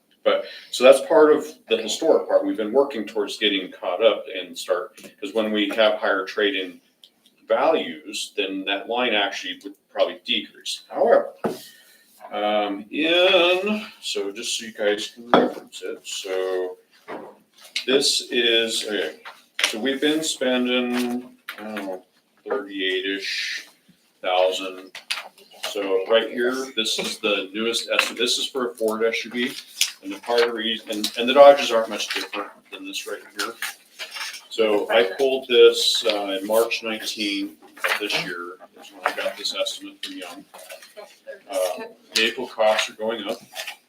And that's part of why I sent the email out, because in the world of impact funds, we could have funded a 23 that had 9 miles on it. It's classified as used, even though it's a new vehicle with plastic. Which is classified used, even though it was new, we wouldn't have, what did we spend for a newspaper listing? About $100. So not a huge savings, but we'd have saved $100 because we wouldn't have had to have advertised it. But those vehicles are done and gone. So instead of $38,000 for the unit, we're gonna be looking at $45,000 to $48,000 per unit, depending on what we're buying. So Chief, I Yes, wanted to have Lexi jump in real quick for the council's part so that we get a whole scale picture of this, Okay, so if you go to your first page in your packet, this front one. all the way to your front. Flip her all the way, Ernie, to your summary page. So for general, we got our proposed expenses here. And then the one sheet Leo was talking about yesterday is here. And then the 2 police vehicles that he's asking for is here. Does that make sense? Mhm. Okay, it's broken out, but it's still, this is our general fund revenue expenses. Our overage here, subtract these 2, that's still our overage right there. Questions? So on the far right-hand side, Mm-hmm. that's less these capital expenditures The 53? on the new Yeah. police vehicles, Yeah, the 53. fire. This one. Well, hallelujah. So That's good news. you You can get another one. Well, Well, hey, now, whoa. Hold on. We haven't gotten the state's final numbers yet. So, Ernie's like, Everybody buy just whatever needs you to slow down, let's want. pump the brakes. so. We're not there. So in projection, so the new unit that I just went and picked up that we bought in the current budget and just had it upfitted, the upfitting cost was it 29,000 some change? I didn't have access to it because my IT stuff was all screwed up. The upfitting cost. Yeah. Like- Just under 30, I think. Yeah, it was just under 30. So that's just the upfit cost. That's the cage, that's your light, your consoles, all that. That's not the vehicle. That's just the upfit to make it an emergency vehicle. So those now, I use code 3 lighting and sirens. One, the sirens are louder, but because code 3, the rep who does code 3 is a personal friend. So through code 3, they typically donate or give you stuff for field trials. And because we're friends, so like the unit in Colorado, we got donated a light bar. Light bars right now are about $3,500. So in your photo packet here, that's why I put that on here. This just gives you an idea of the intricacy of what a patrol unit looks like in today's world versus the old stuff with all the technology that goes into these things anymore. So the $150,000 for the 2 police vehicles, that's with the upfitting costs. Just so everybody's aware, so it'd be, Lexi was just saying that it'd be right around 75,000 with the upfitting per vehicle. That's where we're So- getting the 150,000 on the capital, on the front page. So anticipating increase, so 5-6 years ago, we were what, $59,000-$60,000 per unit, and now we're looking at 75-ish. And Dean's telling me that code 3 is going to be cutting back on field test stuff, and not just code 3, but like Wayland, all those guys. So they're all projecting increases So it comes from impact. as well. So I didn't feel safe using impact funds on a brand new one for depreciation. That's why I was trying to put forth, let's buy the 23, because in that world, if we had bought the 23 with impact funds, that's not part of the general budget. But those cars are gone. The sheriff bought some out of Idaho. So 2 weeks ago, he was talking, because I brought some of this up with the local chiefs and the sheriff. And so I even looked at the Idaho dealership. They are out. There's ESU Pursuits out of Kansas. They have some on they're built on their lot, but they're used units with like 60, 70,000 miles. And I don't think it'd be smart on our end to buy those kind of units. If they're Okay. 8-9 miles or built on the lots, that's different. But those kind of cars I don't want to get into because the Chargers were that. They worked at the time for what we needed to work for, but the Chargers have been in a lot of maintenance and money because you just don't know how these other agencies treat them. So, as you guys can tell, Lexi and I are chatting over here. So Lexi was just telling me that we could do the 2 police vehicles with the upfitting, and we would still be fiscally responsible and financially fine to make sure that the police officers have their 2 vehicles. Is that correct? Am I getting anything wrong with that? And then Lexi, can you explain to the council where the $150,000 would come from so that there's no confusion on if it's coming out of the police budget and or if it's coming out of a different pot? There's lots of pots. There's lots In of pots. essence, it comes out of the general fund, which all of this stuff does, but it's not going to be listed in his budget. I guess I don't know how to Does that make sense or? kind of like Leo's, how we break out certain items so they're not a part of his budget, so we can look at things down the road going, this was like one-time 1-cent funds that was used for this, so we have that broken out, So our police vehicles are kind of being that 1-cent fund. kind of, yes. So it'd be more of a capital expenditure and not an operating budget. So 2 different things. Right. Yeah.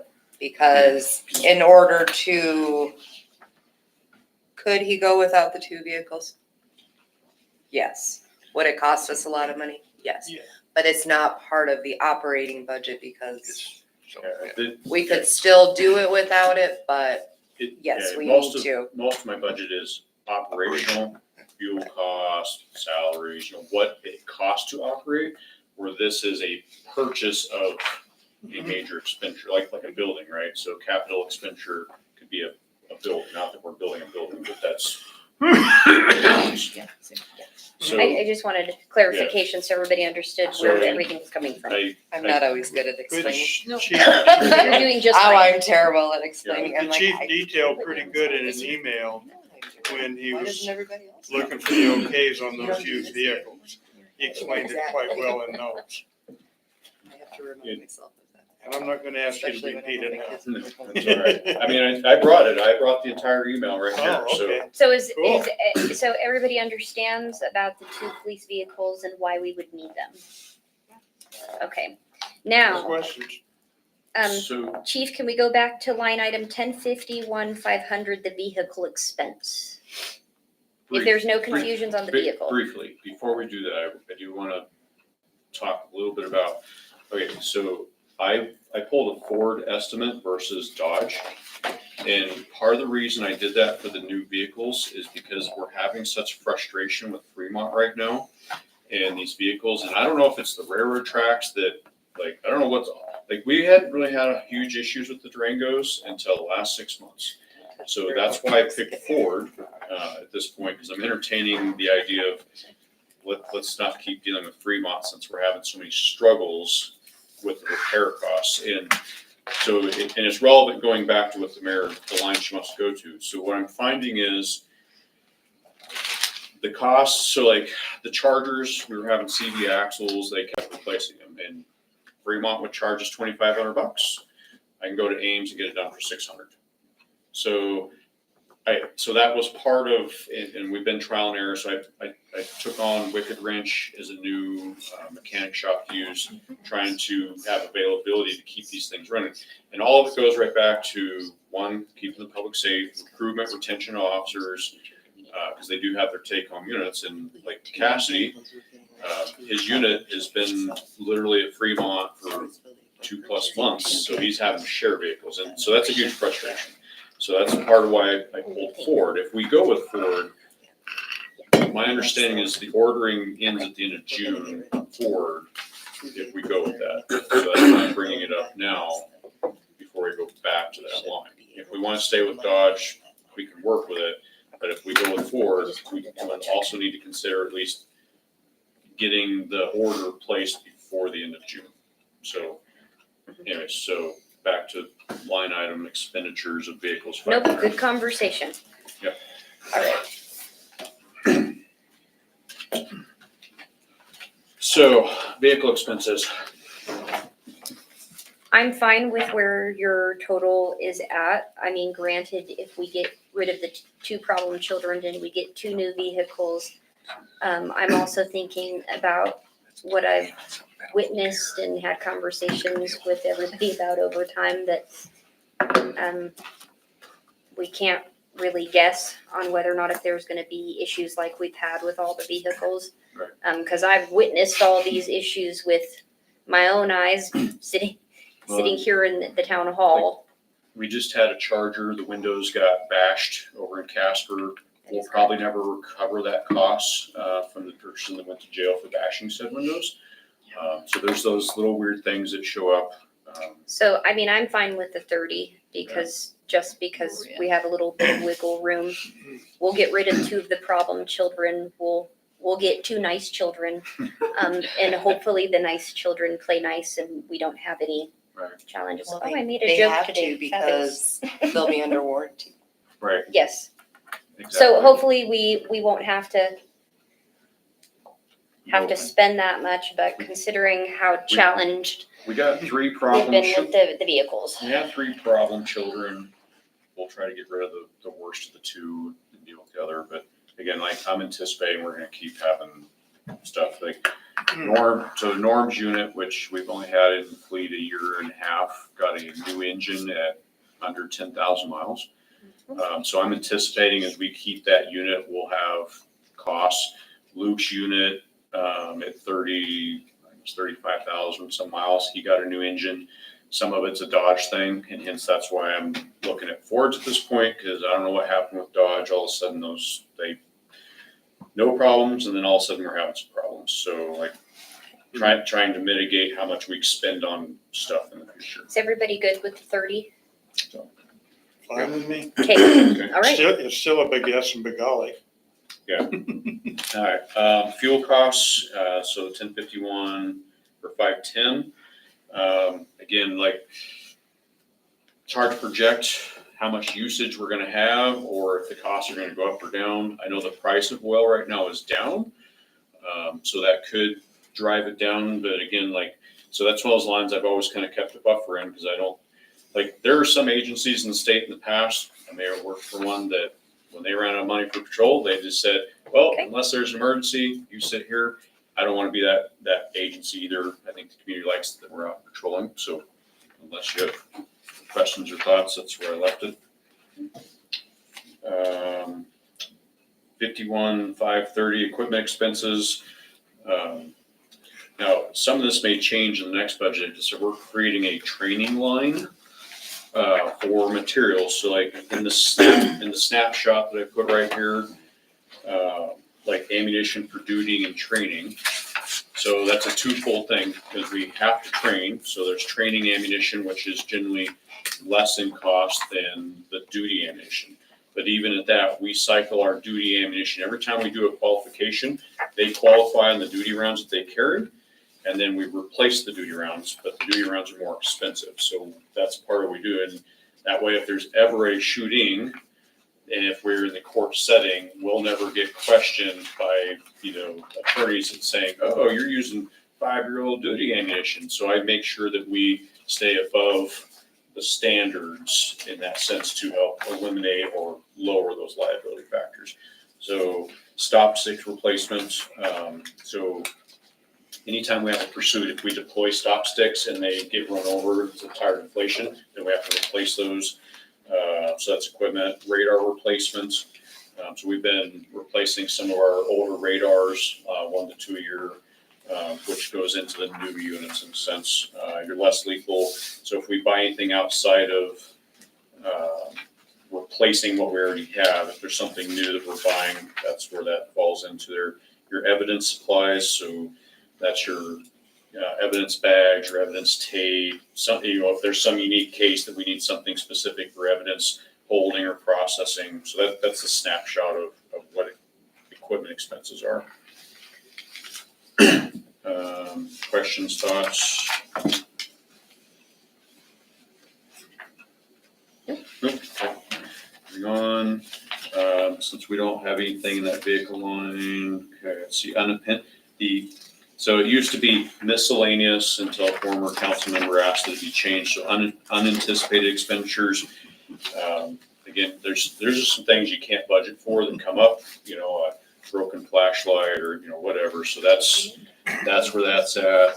I did drop that back down because we had some significant unanticipated in the former budgets or this budget, sorry. So, but bringing it back down. Thoughts, questions? Chief, on Yes. line item 1051,540 with the vehicle licenses, when we get the 2 new vehicles, will we have to address that? I just want to make sure that I'm clear on Depends that. part. on if we're trading those vehicles in. If we're trading the vehicles in, it's just a transfer. I believe it's $5 a set now. Okay. Thank you. Let's see. Okay, all right. Jail fees. Yay! I hate this line. All right. On the backs, so the forms, all that packet with all the forms on the back side of that is a copy of it's a jail bill. Well, it's not the actual bill, but that's what I sign off on, just so you guys can see the paperwork that I have to go through. So jail fees, I didn't get a chance to attach, or maybe I did. Yep. All right. So right here, Toronto County Sheriff's Office. All right. So they actually are decreasing our jail fees to $139 a day. So the reason I attach that is there are sometimes we get billed for 12 hours, sometimes it's 24, just depends on however many days we're in. So every time before we get the actual bill, then I get a whole big packet like this that Christina gives to me, and I go through to verify, and she double checks it that these people have been in jail. So jail fees are when we arrest somebody, and then of course on the court side, they have their own budget for when they sentence people to jail.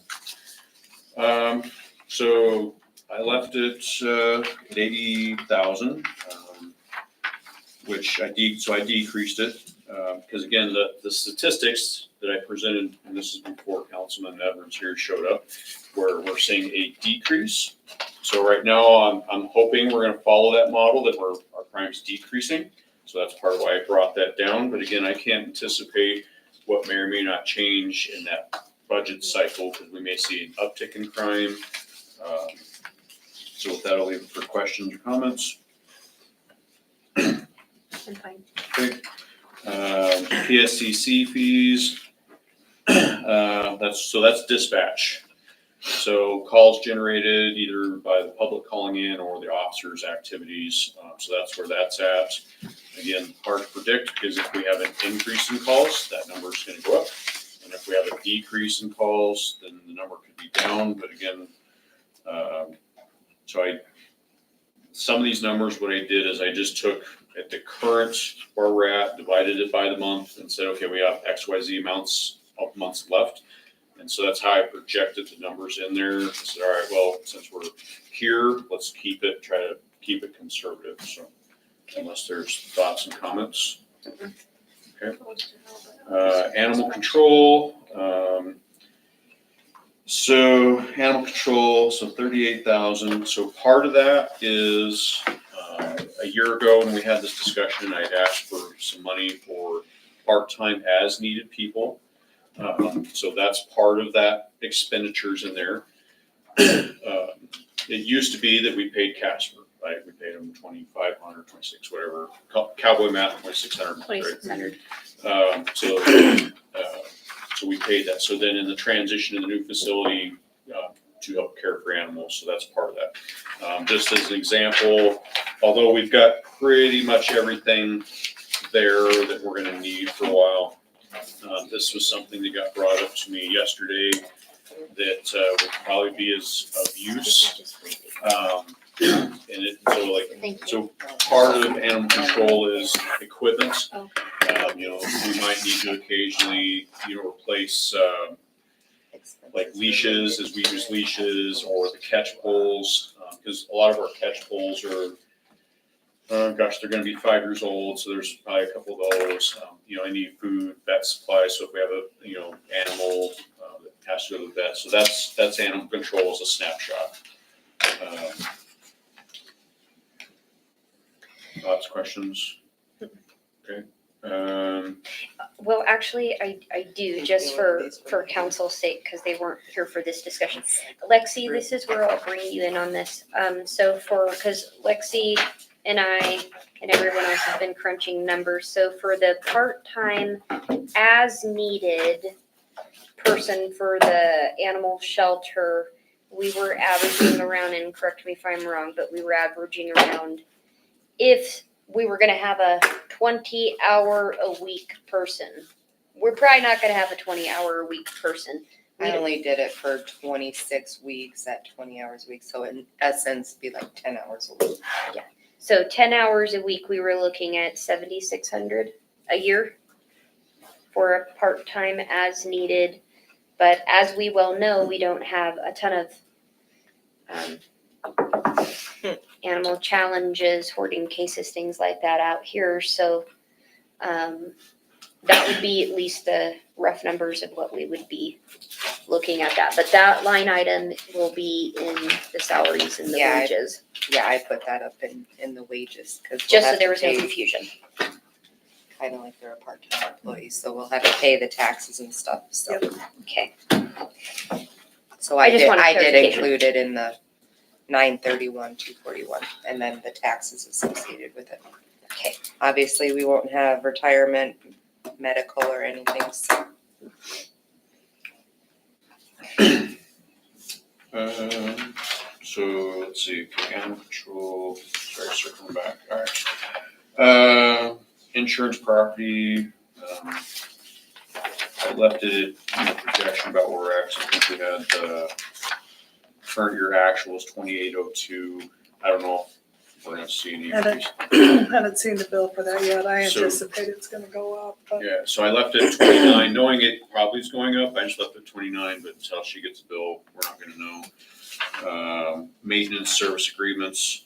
I think of all the lines, that's the one that I did up it quite a bit. So that's part of our copier thing downstairs. So we have a copier, there's a service agreement.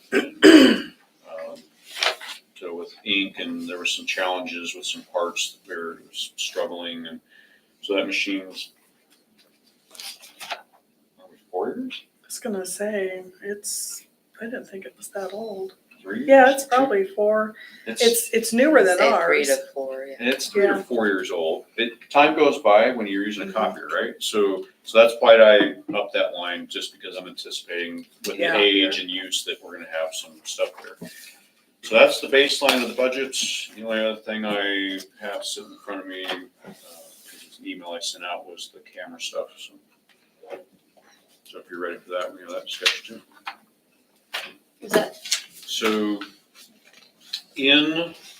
so I sent an email out a while ago, I don't know, 6-7 weeks ago, because Greg had sent out the email with the camera trailer. Obviously, we're having some issues already in our new park.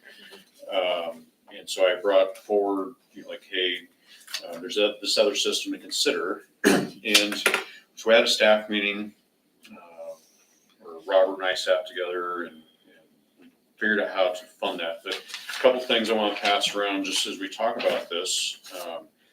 So this is an analysis from the crime lab.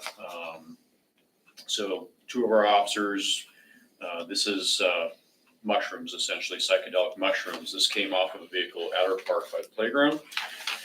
And beyond the graffiti that we've had down there, we got tracks going around it, right? So Robert and I have talked about pylons or whatever helps to mitigate that. So that's part of, let's have this conversation about cameras. So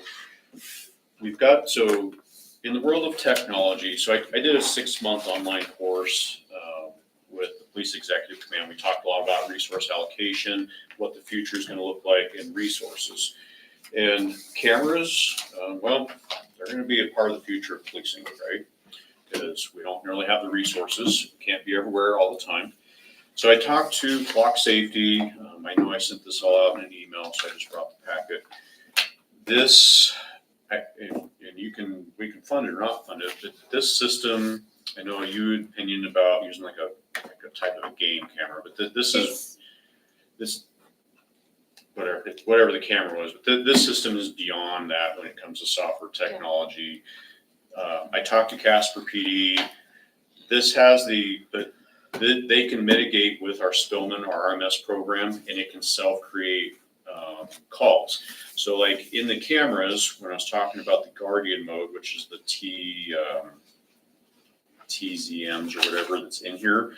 So we can set the Guardian mode that says, okay, so our hours of the park are from this to this, and then from this point, so like say 9 p.m. to 6 a.m., any actions, movements that the camera catches at any of the playgrounds, because Robert, and I don't know if he talked about any of this during his presentation, but the Stone King over here, they had somebody go into some tools and loosen some stuff over there. Obviously, that's bad, and that can create a liability to the town as a whole. If you show up with your kids and they go creaming off of a playground piece of equipment that's not, in the lawsuit's eyes, been maintained, right? So we want to try to mitigate that.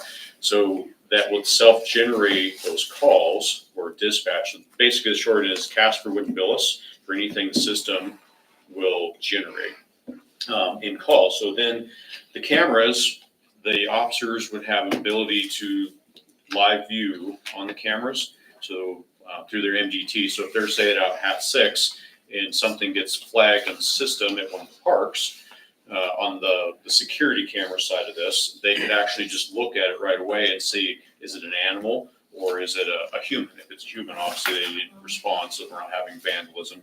And or the cameras can help us catch the people so that we can have prosecution and try to recoup any repair costs or whatever for any vandalism costs. So that's the security side of the park side of it. The LPR cameras,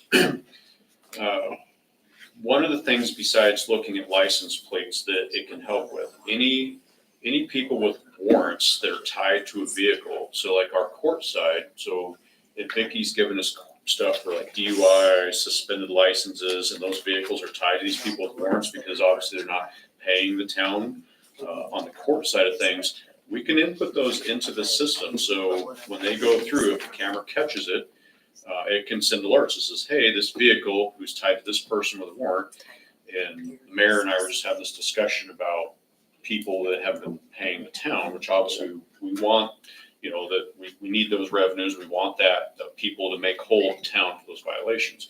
So the Amber Alert stuff. So no matter where an Amber Alert gets entered into the NCIC system, this integrates to NCIC, which is managed by the FBI.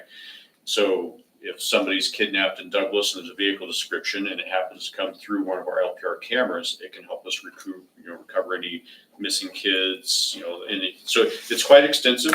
It's a great investigation tool that we can be using. And because we are going to be struggling finding recruiting people at this point, that's why I'm advocating that we should probably look heavily at this. Part of it was going to be funded through Enterprise, and Lexi can correct me, but we had that discussion because of the park side of this, and the other part could be funded through the PD side, because I do have some. What do I do with it? I gave it to you guys. So my bar ears. All right. So this little piece of gray down at the bottom is, and it's cowboy math because my current one didn't get saved through the IT debacle, but the open positions in the gray, this is a projection in the salary line that's not being expended in the current budget is what this represents. So the 84,162 is an accumulation of the 55,000, because we wouldn't be paying healthcare, we wouldn't be paying FICA, we wouldn't pay workman's comp or retirement across the board. So that's what that number is. And then the 3237 is by the pay period, because we have 26 pay periods. And so for the pay check periods that we haven't paid, that's the MNP right here. And so projection wise, we'll have some extra funds not being expended on that end, unless Lexi has a different opinion there. So Lexi, can you give the council an overview of, so the cameras for the traffic would come out of the police budget. The cameras for the parks would come out of the parks budget, so they'd come out of Robert's budget. And those would be the only two areas that they would come out of, or would we continually disperse out of other areas? Well, there was talks of the community center too, and we could, that would be I've got 3,000 in there right now. specific for that area. So depending on what the camera's used for, we can. Chief, can we run through those numbers on the cameras? Sorry, I didn't have a chance to print the email this morning. You're that has all fine. the numbers. I'm looking for it right now, Because, In my email, so just I so we can read the yeah, numbers. sorry, No, you're fine, you're fine. it We're all took me an looking hour for and a half to get back into my pursuits tracking stuff yesterday. And so everything that I had got screwed up with tech, but I know it was I'm gonna like, look to pull it up. there's some different options. So one of the things that, they think they can bring in what they call a stream, the cameras that already exist up at the community center, although we don't have access to them and stuff. We were talking. They felt pretty confident that they can bring those cameras into the system. And they said if they couldn't, then they would drop that off if we go forward with using the system. But they felt pretty confident, because Robert and I went up, we took serial numbers and I emailed it over to them and what the Panasonic system that's up there. And so their tech people looked at it and they said, we're pretty confident we can get this integrated into the system as a whole. One of the other cool things that this system does, so like Glen Rock has 5 cameras, we can share the system or cameras data. So if we have, say, Dacia's husband's truck gets stolen, we have vehicle description, we can literally get into their cameras and put in that vehicle description if it went, say, east, right? So Jackson PD has this system, they have 26 cameras in place, so we can integrate and share that. Cheyenne is looking at them, Casper's considering it, the Colonel Highway Patrol is also looking at Flock as a whole. So as people, so they have like something like 110,000 cameras nationwide, and any agency, so there's like 58 agencies in Colorado, I can send them, a pairing request. And so then if they have a stolen car in Littleton that relates to, or through the investigation has some ties to Natrona County, they can get into our cameras and be like, oh, hey, that vehicle or a vehicle in that description went through your camera at roughly this time, and they can alert us, or we'll probably get the alert if it's in NCIC. So it's pretty complex system, and so it's. I've got the email. So I'm just gonna read it. Okay. With splitting, Which one are you on? we're talking about the cameras right now. Yeah, I know, I meant like, Which email? It's the email, it's just titled cameras. It was from weeks ago. okay. It's just covering the cost numbers. And Chief, you correct me if I'm wrong, if I'm looking at something. Okay, so it breaks down to about $3,083 per month. Chief, is that a subscription for the 3,083? So, yeah, so it's a subscription because it's a lease and it would be for 1 year. And so that's part of why I proposed that to the email, where we've got some enterprise, and Robert was good on his end. I've got some on my end, and looking at the upcoming budget. So if we do this now, well, there's this money, we're covered for a year. And then it gives us that time to look at budgeting, how much we're gonna see a reduction so we can get some cameras in place. And in a year, if our revenues, because by then, Mesa, who knows Okay, what so Mesa's it's- doing, and It's $3,083 per month a year. That's 9 cameras that cover the area.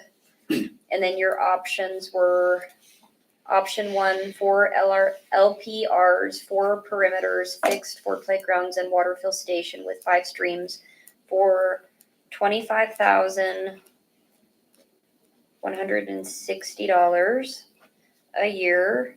That's option 1. Okay. Option 2 is 4 LPRs, 4 PTZs with Guardian mode for playgrounds, water fill station, and 5 streams for $32,160. That's option 2. And then the third option is 4 LPRs, 5 PTZs, instead of option 2, adding 1 at the Public Works building to overlook the animal shelter and the west entrance for $37,160 a year. Okay, so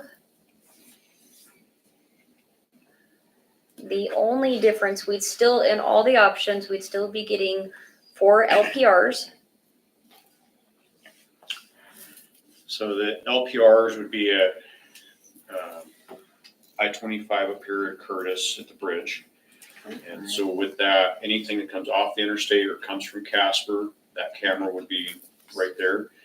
And then at essentially Western, down here on the western edge, and Yellowstone Highway, so anything that would come from Yellowstone and or Walsh, essentially, and or even Western, if they turn to go that direction, would be there.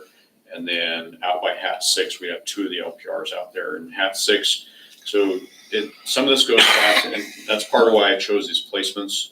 So with us being in a Haida County, which is high intensity drug trafficking, so Hat 6 is the primary truck stop. And actually going to photos, just before I forget about them. So So one of the photos, so there's a lot of drug activity, nefarious things that go on out there. So that's why I picked that area to have 2 cameras.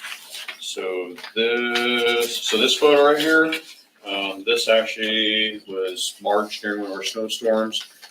Employee working at the TA travel little tire thing out there. DCI had been tracking and selling meth right there out of the truck stop. Went to Colorado, came back, and so they'd been stationary in Casper. They were watching the tracker, and then it started moving.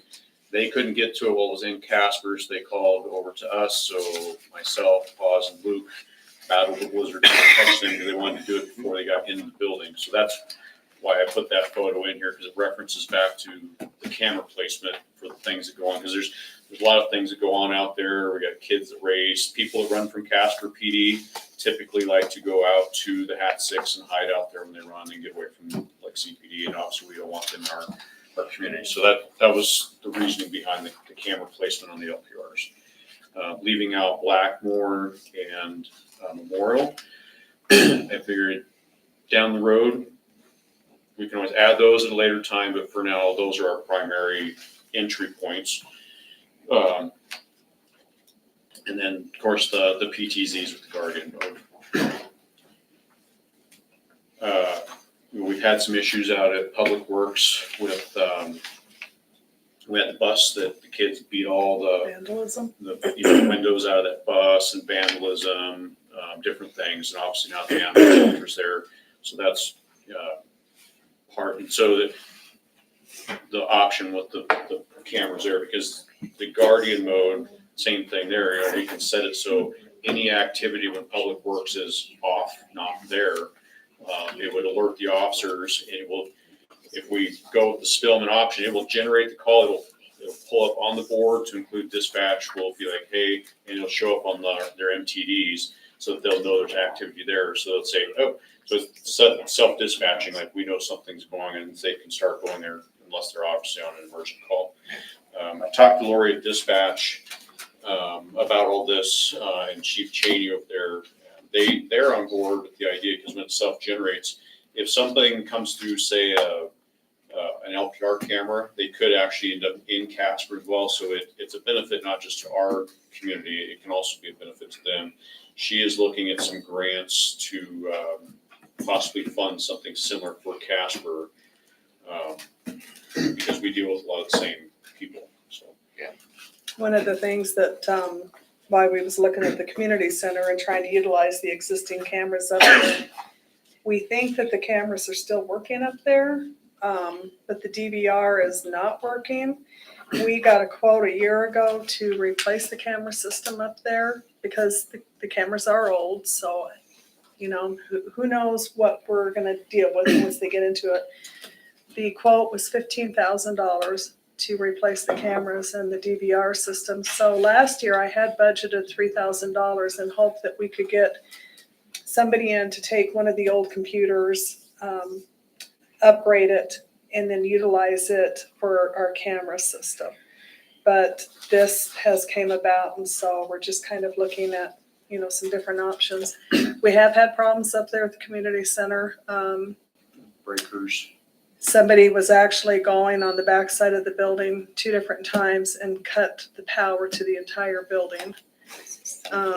Which the seniors meet up there daily, so they have food and refrigerators up there, and so that could have been detrimental to them. Luckily, we caught it in time. But now a padlock's been put in place to where they can't cut the power anymore, but This just gets, so when I went and walked around, the corner cameras, like I could see them moving. Mhm. So I know that they're working. There was a former employee with the PD who helped set it up, and that's part of the problem with the DVRs. We can't access it Okay. and stuff because he set it up and he was a problem. Oh, I terminated him, yes. So so that's part of that So- debacle up there. So the camera, this would just get us used to the cameras. It probably won't record or do the Guardian mode because of the age of them, but at least we would have the cameras functioning where we can see them. And that's the, like, would be considered the 5 stream part, Yeah, the streams. just stream, Yeah. okay, that's And what that's it's just just, the outside cameras. So I want our town treasurer, I want Lexi to weigh in on so this. we've got So five that, streams, so five that we can streams. get a full understanding of what we're looking at and whether or not if we can feasibly do it, not feasibly do it, and or looking at that, Right, cause that would come that out first of section. next year's budget.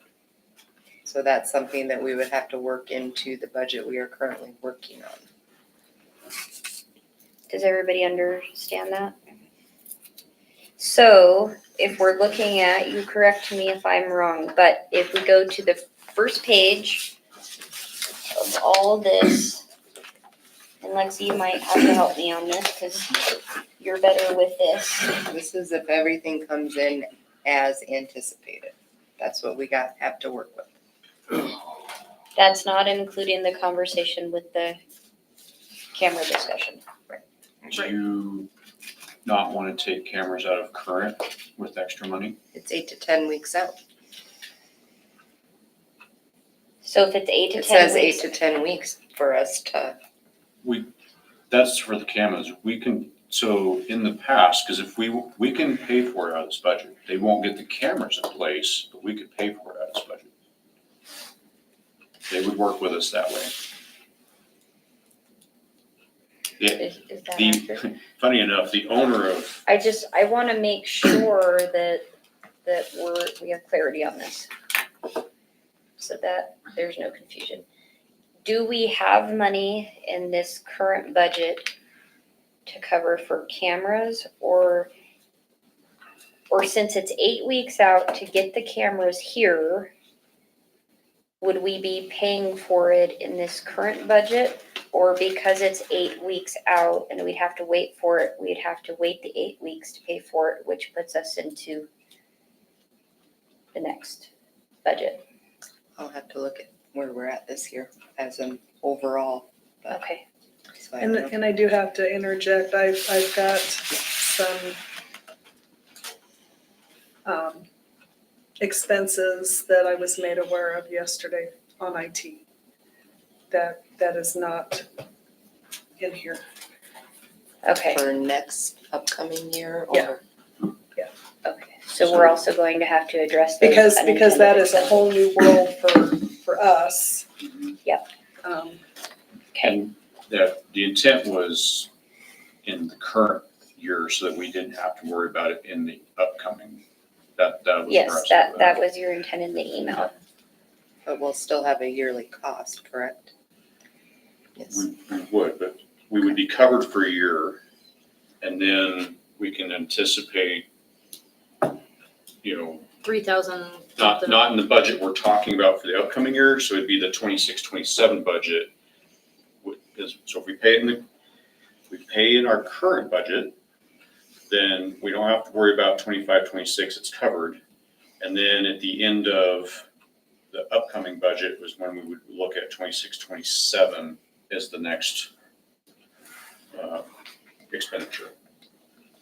I have a question How while you much guys is are that talking year? about the year How thing. much is that Four yearly? license plate It was years. 30, so option, so if we go It with, was $3,083 a month.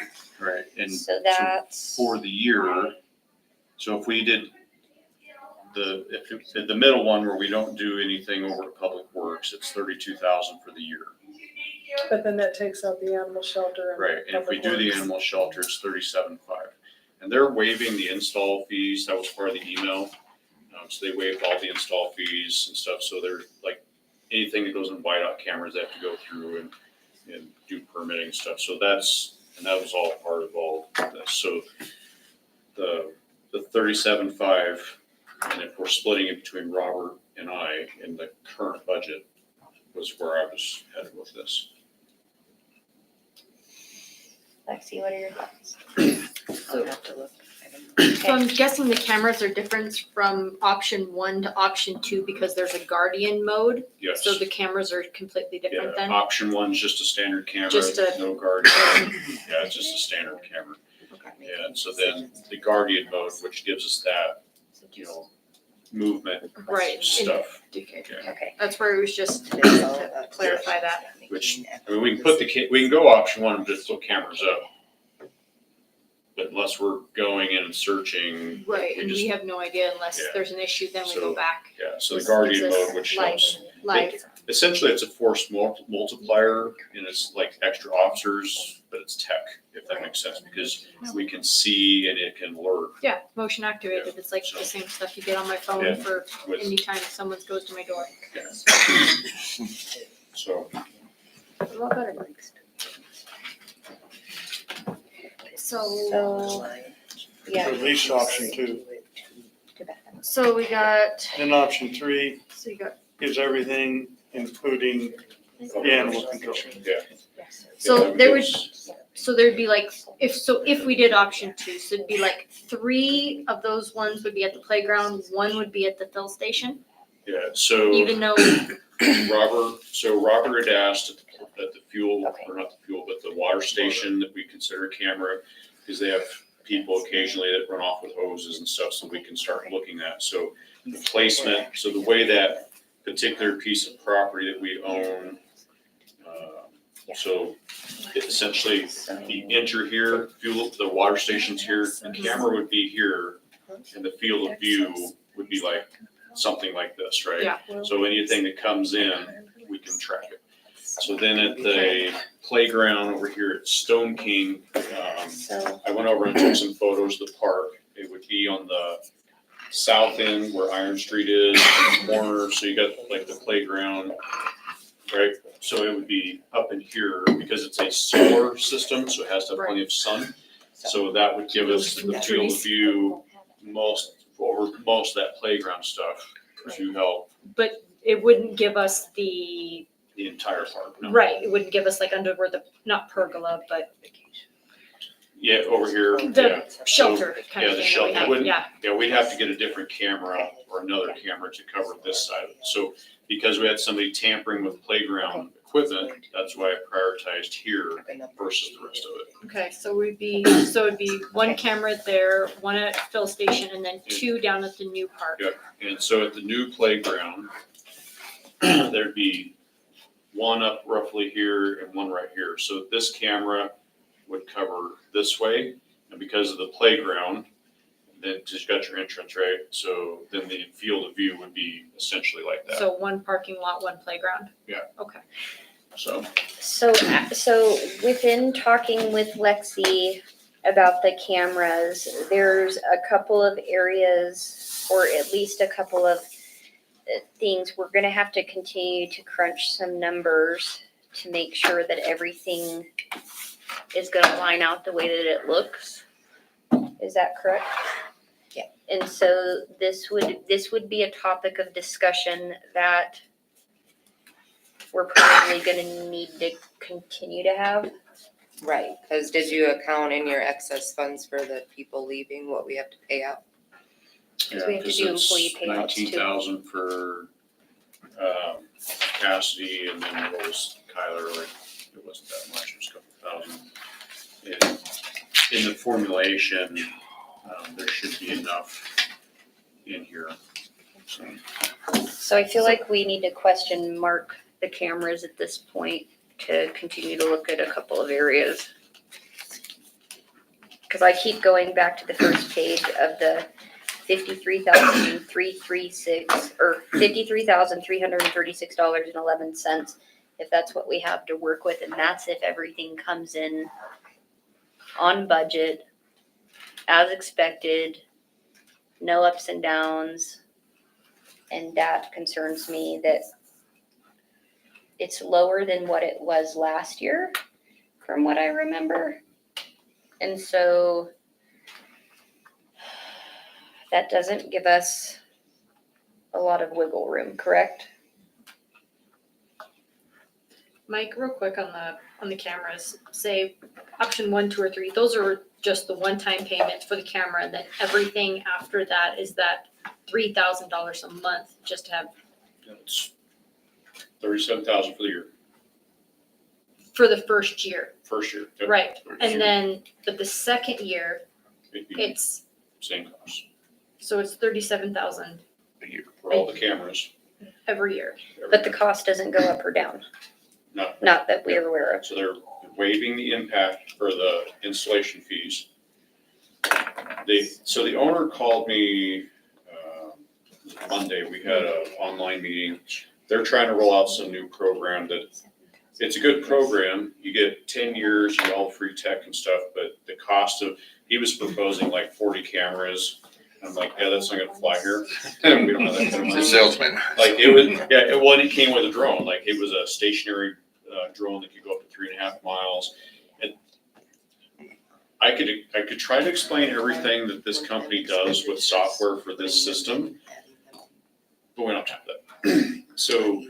So they were trying to get us, like, like, hey, we got this program, like, that's not gonna work. So it's a year lease, so anytime there's a problem with the camera, you call them up, they send a tech out. So like they cover all that, it's their equipment. So like our body cam and our dash cams, those are on a lease. And so we did something similar with that. We paid for it up front in the budget, knowing we still had to implement it. It's kind of it's the way of the future, right? Equipment's getting leased. Tech changes so often anymore. It doesn't make sense to buy it. WatchGuard is our former camera provider for our dash and body cams. We've got, I don't know, let's say there was 10 body cams or 12 at $1,000 a piece. I can't give them away because nobody wants them. So, And so Lexi, can you chime in real quick so that council has understanding of what we're looking at a little bit further?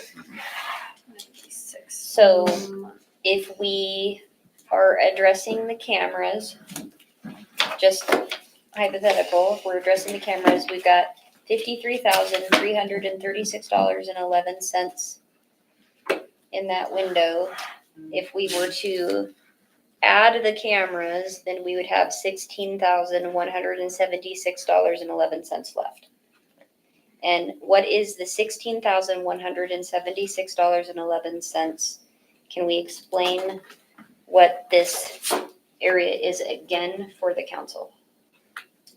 That would be our overage if everything comes in on time or on budget. The only other thing to consider is when you're incorporating something that's gonna be a continued expense, supporting it down the road.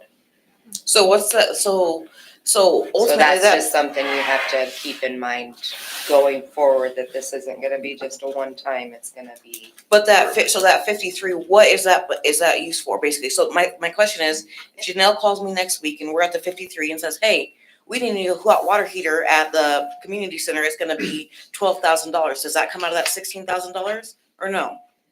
For next year's budget? Right. Are we budgeting for it, or are we just? No, paying it's for an emergency that happened. Hey, I'm That's- calling everybody. Yes, that would. It comes out of that. That would be out of there because Okay. that's that's why we would do a budget amendment if it wasn't budgeted for, so. Okay. So on the general fund revenue, that $5,388,224, does that include the impact funds? And Okay. so those are kind of one-time funds Yes. that we won't see. We won't see again. Unless they bring on other projects, unless. I think we should move forward and make the decision June 30th, Monday, June 30th. For Like as in Because if we're budget? looking good, and there's no snafus, June 23rd is our, or where the cutoff is, but yeah, I think June 23rd is our third. Because that is final. something that 23rd is Lexi has talked with me about over the last 16 months, is that one-time expenditures are way easier to work through our budget versus a continual fee. And correct me if I'm wrong, I don't know if there's any big projects. I haven't heard of any big projects coming down the pike anytime soon. Any type of impact fund type projects that are coming with the solar or the wind farms or any of that stuff. Have you guys heard that there's anything coming down the pike? Cause I haven't. The Dino Solar, Settler, and Dutchman, those Yeah. are the only Yeah, ones. Those I were the can- only ones. Dutchman, there's a wind thing over south of Glen Rock that's being talked about, that we wouldn't see any money from that. And again, if it continues, we wouldn't see money until probably 2027. Yeah. With that. But Probably again, at the earliest, yeah. Is there another solar field Yeah, so, possibly coming? yeah, there's the one at Glen Rock. All Is that unknowns. Dutchman? but- No, Dutchman, Dutchman is wind. yeah, wind. So there's a solar thing over at Glen Rock that's potentially still being talked about. That's the 4,200 acre solar farm. Okay. But a lot of that can change depending on what DC politics are doing too, like, because we know, under the former president, it was, here's all these subsidies, wind and solar don't work unless it's subsidized. The new administration is not going to subsidize, so if they, so anything that was earmarked prior to the new administration probably will still go because the money was earmarked, give or take any legal battles, but again, like, it doesn't work without subsidies. And if they're gonna do away with subsidies, some of these projects will probably go away or be halted, so. So Lexi, just for argument's sake, I know I'm beating a dead horse here, but it's fine. It's okay. I wanna wrap the mind around everything. Okay, so Lexi, what happens if this money goes away? Like poof, be gone. We've used it all up. We have no more. What happens if this money goes away? Go to reserves, Okay, what does that mean so the council understands that? savings, Okay, tapping into our savings. so this is, I'm probably not gonna word it correctly. This is extra. Well, not extra money, but it's It's a little buffer. it's a buffer Little window. buffer. This is buffer money. But once we, Ernie? and I will tell Fine you, play. I will tell you Right? that this 53,000, that is not what our number was. Last year, our number was higher last year, so this is our buffer. Once we are done with the 53,000, we have to start tapping into our savings account. So I want us to be at least looking at the big picture. Because once the 53 is gone, we start rolling into our savings account. That 53 is a buffer window.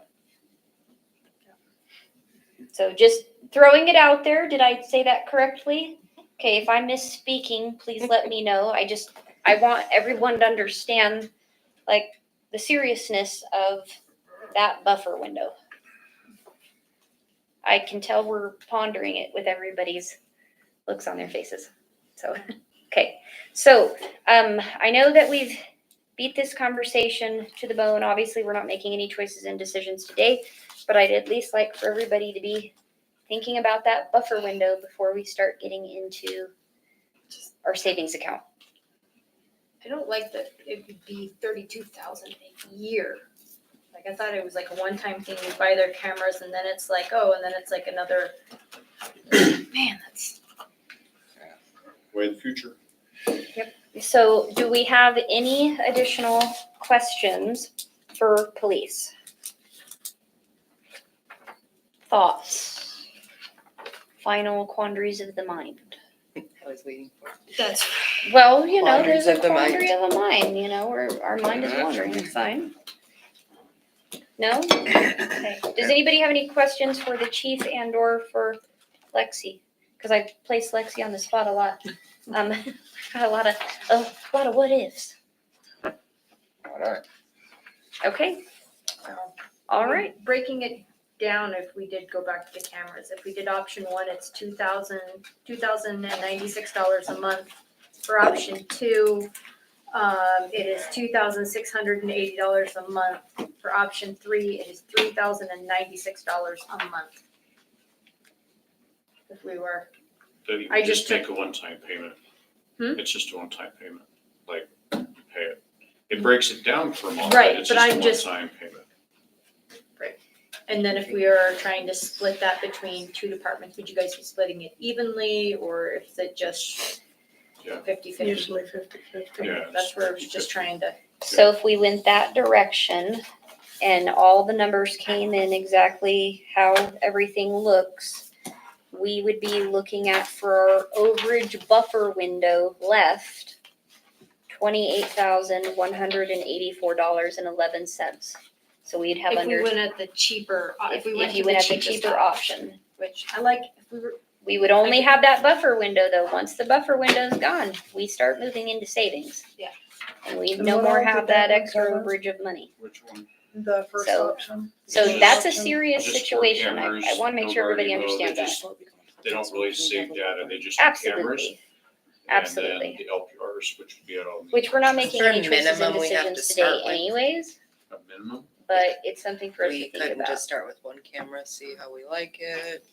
we can, Can you? I mean, we could, I was just curious. yeah, like, that's what I was, cause like, the trailer thing that he was looking at was it like $3,000 a month or 2,500? Yeah, maybe. Something like that, and that was just a trailer, One parking location. lot trailer, one trailer. Yeah. And I was like, that's why I brought up clock safety, because I've been looking at them for 2 years. And So, like, it gives And a I- way broader spectrum of 15. cameras and what we can see and use to help protect our community, and that's why I brought. Like, just to bulk. clarify, Lexi, so you just said that could we potentially look at one camera and see how we like it? That could also I was be just curious if an we option. have that customization ability. Okay. All right. Anything else for police? And the other thing I could do too is maybe check with Jed, because the guy that we was gonna have take an old computer and set it up with the cameras at the community center, he has decided to move to Italy. So I can check with Jed to see if that is something that he feels like he could tackle. I do have For the three community center for the camera? community center. So we can And that could access drop the that- cameras and see if. That cost down There- perhaps.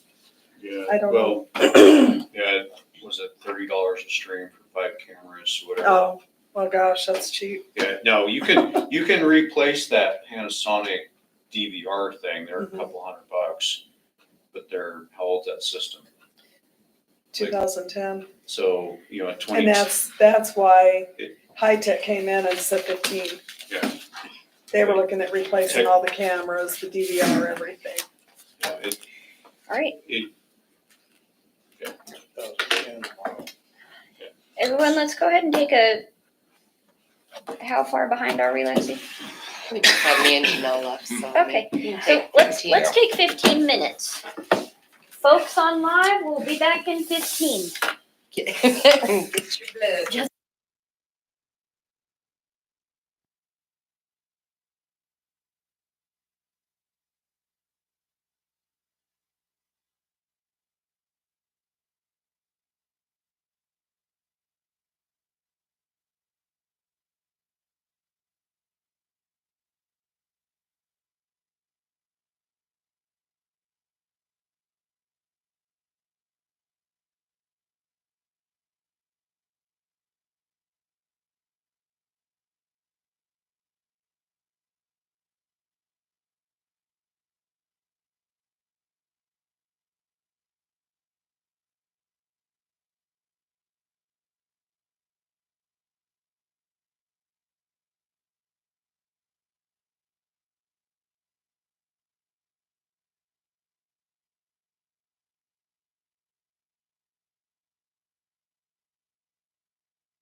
That is possible. All right, everybody, we're back in the work session. Ladies, which area are we working on now? We can start with finance. Finance. That would be my budget.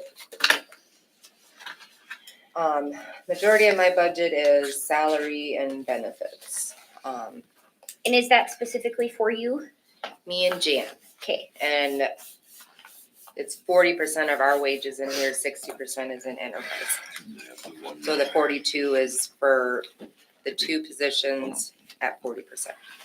And then the taxes, retirement, health, everything associated with it.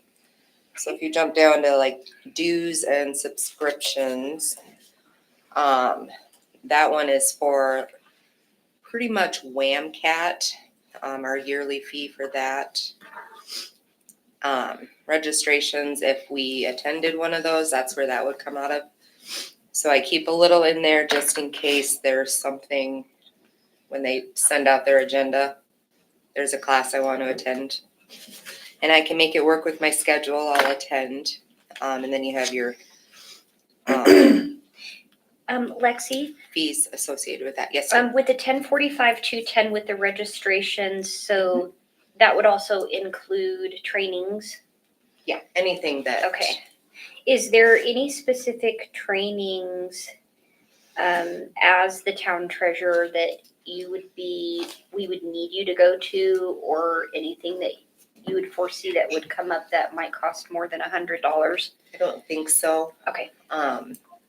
Typically when something's required, it's free. Okay. So most of the trainings are Right. free, and Or they don't you- cost us anything. Online, Zoom stuff. Okay, Attend that way, so. okay. All right. My notary doesn't expire till 2029, so I am good there. Office supplies, that would be something specific to just my job or Jan's job. If I purchase something that it's not as a whole for all of us, that would go into general. If it's something specific, like the supplies I got for these, that will come out of my office supply budget. Printing, I don't do any printing. Professional services, that's my portion of the audit that goes into my budget. Equipment expense, I would pull new computer out of there. Printer, my printer has been doing fine, but might have to replace it, and it's just a smaller printer that is in my office. We have the big copier for things, but for little things I print in my office. So it's not an overly large printer, so 500 would cover that. And then the maintenance service, that is Cassell, What is Cassell? our software that we use. Oh, okay. So our software support, we have to pay for Lexi? that. On 1045 450, the professional services for the audit, that's only half of the cost for the auditor, correct? A sixth. I think I have Six. 6 budgets I've Yeah. split it Okay. over. Okay, so.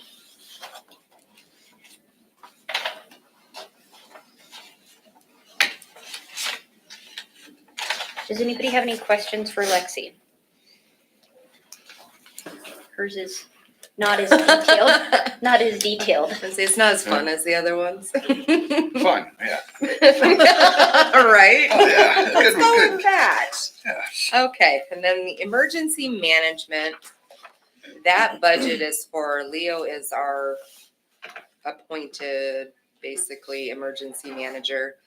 And so the only thing in that one is his wages for the year that he gets paid, and then the taxes, and then the telephone is the phone downstairs there. So the 2,500, I don't know if some of you remember this from last year, but we originally had the discussion that Chief Molson was getting paid $300, and there was this big discussion around, as the emergency management person of the town, is $300 appropriate for for his compensation. And I know that we had the discussion last year about moving it to 2,500.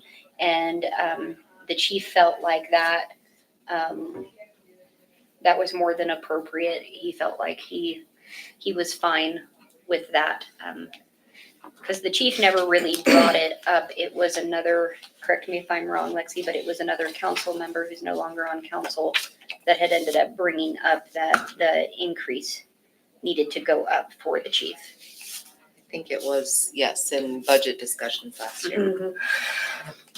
So that's just to make sure that we're all remembering why that line item's there the way that it is. So that one's pretty straightforward as well. Next one is legal, and that is our attorney's fees. I did bump it up to 150 because I feel like we're gonna go over the 140 this year.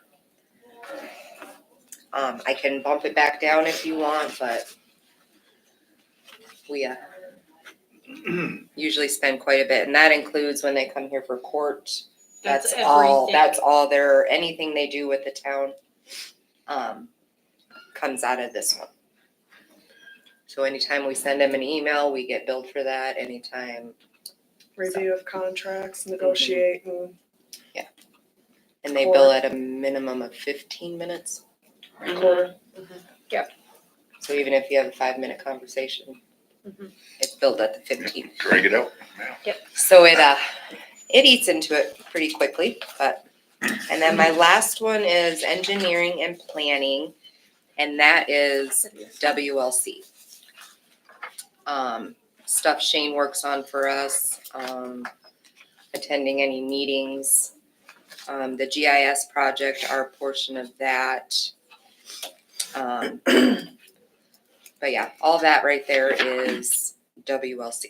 Lexi, with the 1048, 550 with the planning and zoning, because I know that as of recent, we've had a lot of conversations about zoning, zoning rigs and things like that. Do you foresee that the 15,000 is going to cover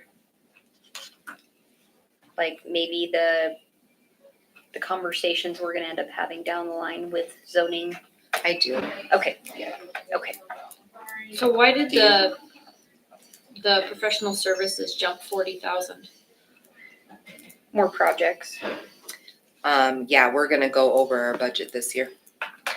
Mesa's a big one probably. Yeah, we got a lot of projects going on right now, therefore our costs just go up.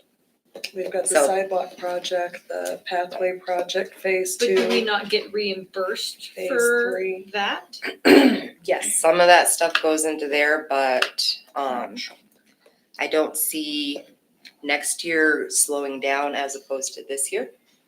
And With so- projects. With the projects that we're doing. And so if we're gonna go over budget this year, if I keep it the same, we're definitely gonna go over budget next year as well.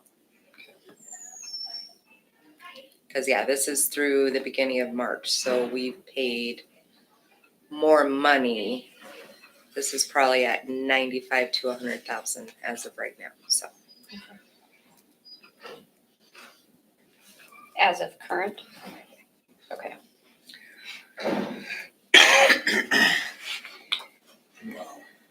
So Questions? Good news.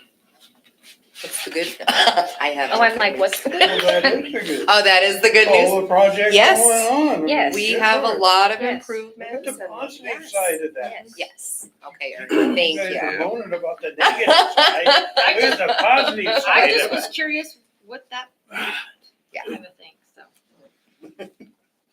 Well, because we've currently got, obviously Mesa, they've already broken ground. If you guys haven't seen it, they've already cleared that whole area over there. I was just talking to I was Chief gonna say, about that. Yeah. I've gotten messages about that. Really- What is Oh, yeah, going it's on? Really massive. good. That's a massive space. And then What with, area are you massive. talking about? And then they try to describe it. With, who You're is talking it about going Mesa. on towards the bridge down there? Anadarko. Uh-huh. Yeah. Yeah. Like I told him, I said, that intersection is gonna get real busy. Real busy. It could. Mhm. mean, it's a kind of a what if, right? It's a question mark, like how busy is it gonna be? What's it gonna look like? It's hard to say, because We we've figure got, with the phase 2 of the Yep. Lathrop Path, phase 3 of Lathrop Path, Mm-hmm. the reconstructive Lathrop Road. Yep. Down the road, we got the sidewalk project going on right now, the emergency connection. The coating of the tanks, we need to be looking at that. Yep. Water treatment, he's busy. Yeah, and grant writing, when he's looking for grants and stuff, Yes. that comes out of this one too. I did have a question about A grants. whole list of, So I've been in conversation with the Mills mayor, and I think that this was something that was done years ago, because this is the first time that I've heard about it as of recent, where, because we don't currently have a grant writer for the town. So we have nobody that's looking at grants unless it's like the chiefs, they're kind of looking when they've got time, or Robert's looking when they've got time, or I'm trying to look when I've got time, but we don't technically have a grant writer. You're popular today. We don't. my alarm. Well, your alarm's popular then. So we don't technically have a grant writer, but what it is that Mills and Casper, I can't speak for Bar None, but they all years ago, they all kind of went into this group. I'm going to call it a group where they all work with a specific grant writer out of Colorado, and she finds grants for each municipality. And this is the That's- one we talked about last. Yes, after but the I last- don't have numbers. I'm just saying, I don't have numbers because this is very premature discussions. But this grant writer, she ends up focusing on specific grants for each municipality in and around Wyoming. And she's focused specifically on Natrona County, at least from my understanding. I think she does some stuff for Cheyenne as well. Trader. But I do think that it's worth at least just thinking about that idea that we don't have a grant writer for the town. Because the person who was doing the grant writing,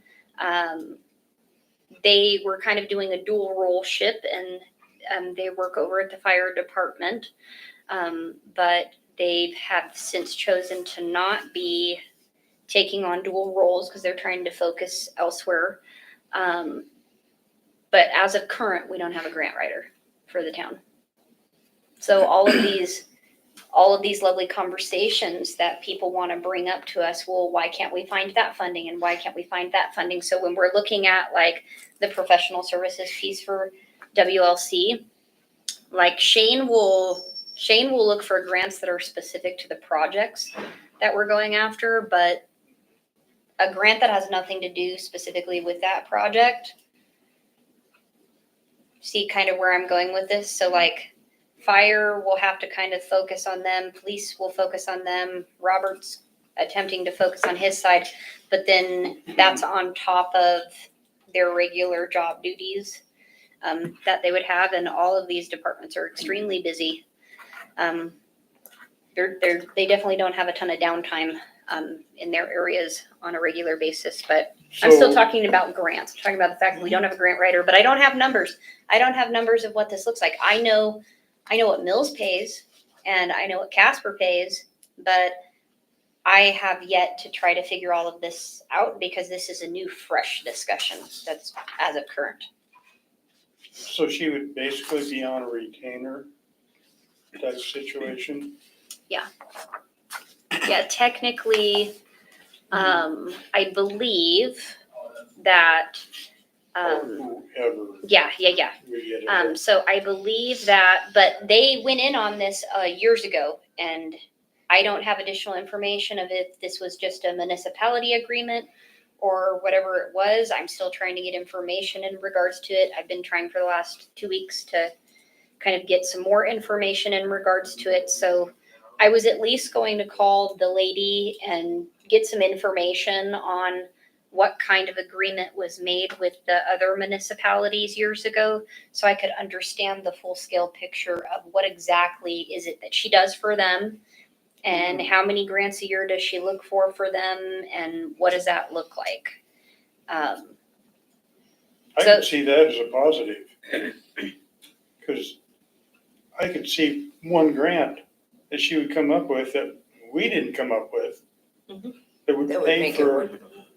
her existence. Well, and as of current, what I know the information as, because I can't speak to anything I don't know, but what I know the information as right now, I know that some of the other municipalities are paying 10,000 a year.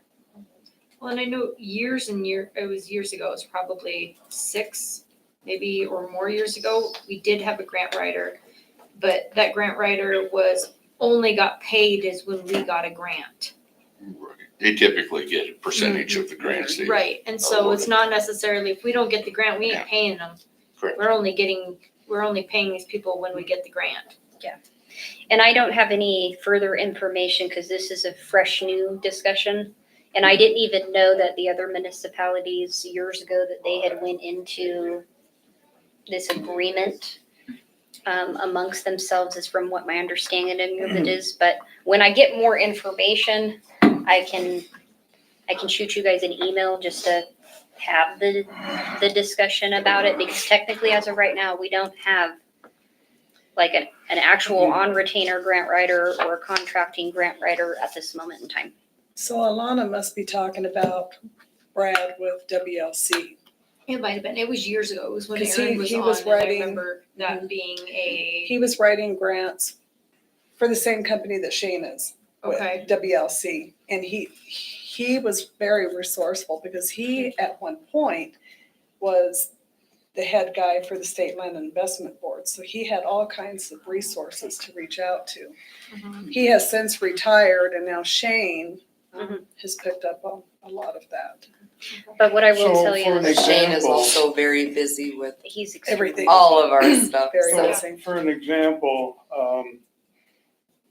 the fire department was looking to do something and they weren't aware of any grants. We could turn that over to this grant writer Yep. to go out and look in search for at something. resources that Yep. we wouldn't have any clue about. Yep, and she specializes directly in that area. So like for instance, Okay. because we're talking about grants, so the brick grant, Mhm. we just I got was word just that, gonna, yeah, I'm gonna let you take it away. I'm not stealing your thunder. No, Go no, ahead. no, no, Go ahead, go ahead, Janelle. go Go ahead. ahead. No, you go ahead. We'll well, rock, so paper, we, scissors for it. It's we okay. had applied for a brick grant. It's basically a FEMA grant.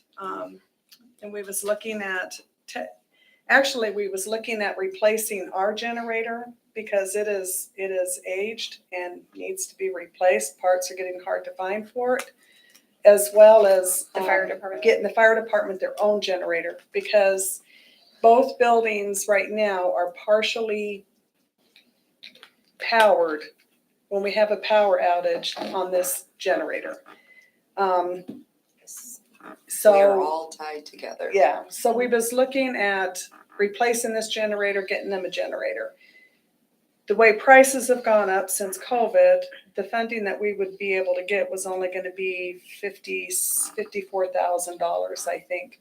And it was gonna take every bit of that. So our focus was, let's get the fire department on their own generator. We will look at further funding for this.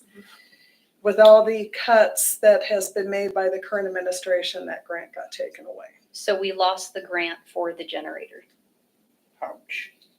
So, there's a possibility maybe if we had somebody, a grant writer. That she they knew, could that she start knew where to looking- actually look. Would this be a conflict of interest? Because, I mean, especially, obviously with towns and say even Casper and Mills, there'd be certain things we would all be going after.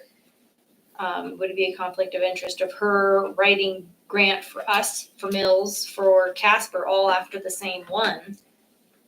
I don't have the answer to that I yet. was gonna say that probably would be Yeah. a good question to ask Okay, so them. conflict of interest. I can ask her. Because again, I don't have all the information. I don't even know what they went in and agreed to. I just found this out, so. But yeah, we lost the generator grant, so the BRIC grant, so. So now we have to determine and decide where we're gonna find funding for those generators now. Regroup. So that's just, it's a thought. I'm putting it out, I'm putting the information out there. I'll get more information. Obviously, unfortunately, I couldn't get the information because I didn't have the information when we started getting the budgets together. You don't know what you don't know. But I will get the information out to you guys and we can at least have a discussion. Because I'd at least like to see what all the other municipalities are doing and what they agreed to years ago.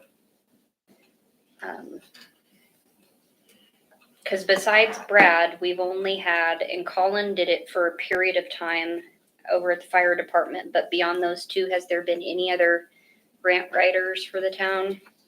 No, just, the fire department writing Homeland Security grants for them, the police department. Yeah.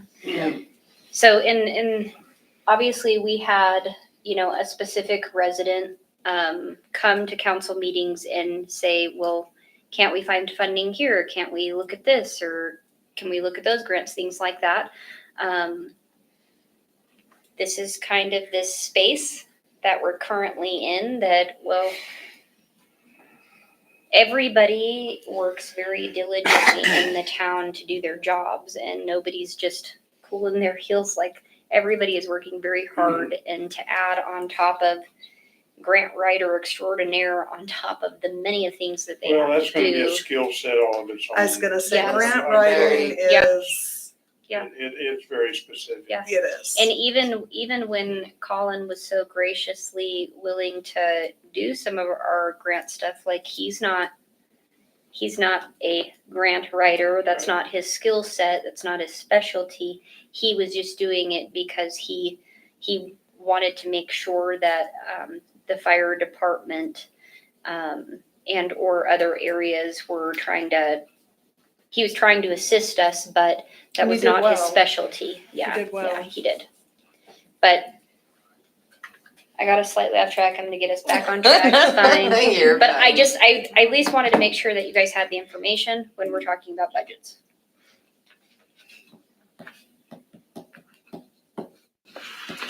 That's all I have. Questions for Lexi? I'll get more information on grant stuff. Now we go to flip back and go to mayor and council. We can start there. I'm gonna pass these out ahead of time. Where? Towards the front, Right mayor after and police council. department. Sorry, Greg. That's right. Mayor and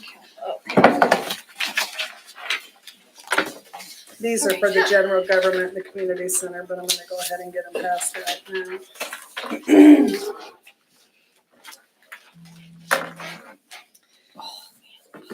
So not a ton of change in the mayor and council other than in the wages and then in the phone.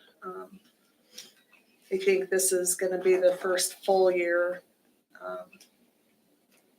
Well, no, I guess last year was the first full year of the phone. I can't remember exactly when we got it for Candace. But probably the big one is the wages. And that's just with the increase in council pay.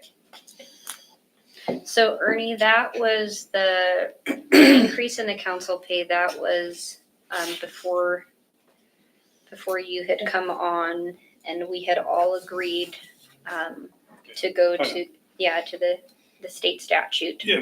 Yeah. Because the state statute states that we can't go any further, any beyond what their fees are. Understood. So with all of us going to WHAM this year, we're doing the winter, are you asking everybody to just do one a year for expenses wise? Or expenses and registration and lodging and meals, so trying to do one a person? We were over, correct me if I'm wrong, ladies, from our discussions, but we were over our budgeted allotment because this January, that was the first time, correct me if I'm wrong, that was the first time that Janelle can at least think of that all council members had actually attended a Correct. WAM conference. There's never been another time where all Correct. 4 or 5 folks have attended, so we were over on that piece, but with the WAM, so there's 2 WAMs. It's normally in February, but they had it in January this year, and then they'll have one in the summer. But what the ladies and I had talked about, and you guys can determine your thoughts on this, what we had talked about is moving forward so that we're not spending too much money on everybody going to WAM, that everybody gets to pick and choose if they want to go to the winter or the summer ones. But the problem with that is that the summer schedule for WAM doesn't come out until April or May. So if you don't go to the winter one, I mean, you don't have to go to the winter or the summer ones. Like, nobody's required to go to WAM.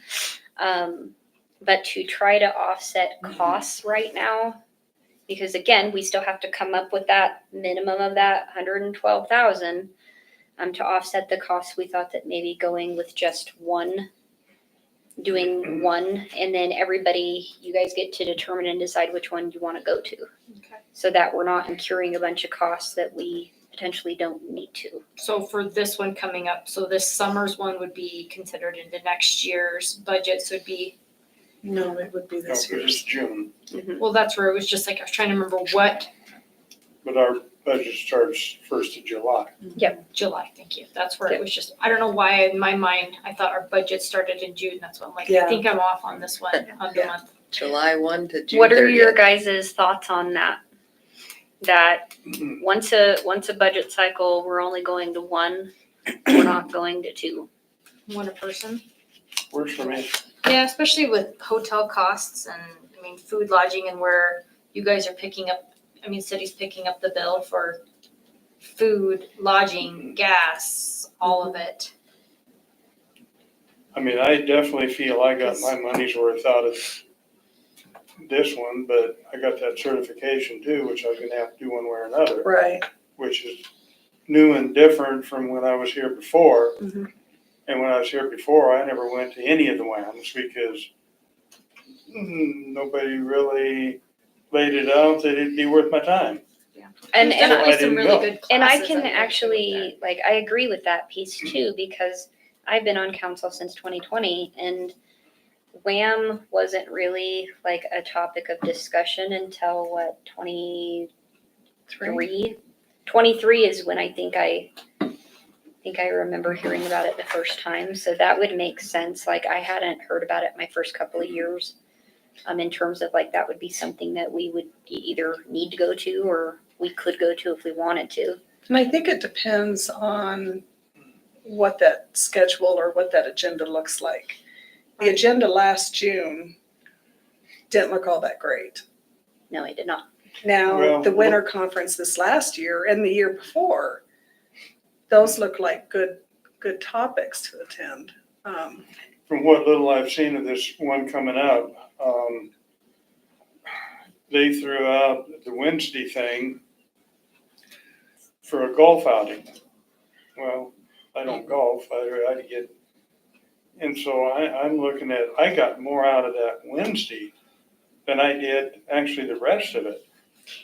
And the winter, And- the and winter so- one's gonna be in Cheyenne, but then you make a very clear point, sir, about when we're thinking about taxpayer dollars and we're thinking about what's going to benefit the town, how are we being fiscally responsible by paying to go to WAM so that we can golf? Yeah. I mean, that's Mm. a good point. And I haven't When- seen when the I saw schedule, that so on this that is news to me. email, I goes, why would I even wanna go to this? You got an email about it? Yeah. Yeah. Yeah. Yeah, email went out Directly to, from Wham, Mhm. I wonder if it went into a different. that came out uh, 2 weeks ago, solid 2 weeks ago. Maybe longer. I wonder if that went into a different folder, because I'm like, I don't think I got that. And the WAM, from my understanding, Janelle, you correct me if I'm wrong, but the WAM in the winter is the one that's always in Cheyenne. yeah, it's always in Cheyenne. It's always in Cheyenne, but the one in the summer, they switch it Yes. around to other places. Yes. I do remember that.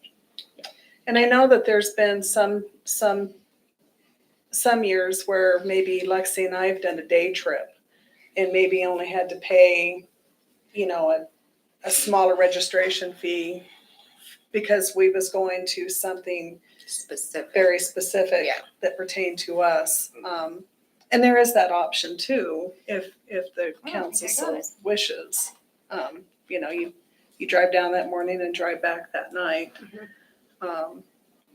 Right, if there's something you I feel think I would still got it benefit. on my tablet, but I didn't bring my tablet. No, that's okay. over. I just was trying to find it. I'm like, I don't Did you think I- find it? No, I don't think I received it. I've looked in the focused and then looked in the others.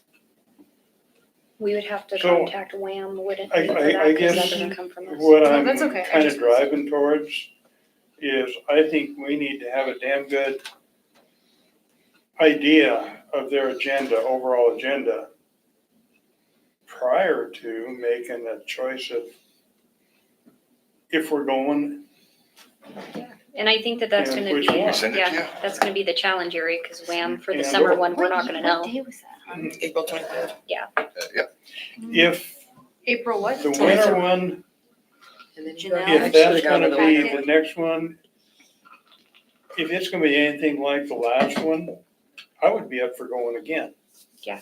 Because I know a lot of stuff that went in is gone. Nope, I did not get that. Yeah, email. yeah. It's a no. lot of information. And I can say Thank you that so this much. Yeah. year's was the second year that I had went, I don't- and last I don't think year's, I'm gonna go, but that would be before still this cool to January see what one, they're last doing. year's Great. was, Yeah. they had Thank you so tons of much. Do you get discussions, anything tons of from breakout WHAM? No? sessions, all the stuff, so it was the same That's what I was last like, year wait, too, you got so emails? just to clarify that, I can't speak to any other time, but yeah. So if they continue with something as good as they put on this year, I'm up for the winter one. But what little I've seen on this one coming up for the summer, Yeah, I took a look at the one in June and it doesn't look, Thank you. I've seen it. yeah. So I found haven't out seen I'm not a gonna be able to summer go one that anyway. I've even thought about, entertained the thought of going to, because it's like, just not worth it. Yep. The topics they're covering. Yeah, they're just different topics, different things being I covered. almost feel like we should have at least one person go though, just to be represented. To the summer and the winter. Thoughts on that? I mean, that's fair. I think Just- the winters, I feel like you get the most information in the winter. Same thing, major goes on, they usually will send out an email.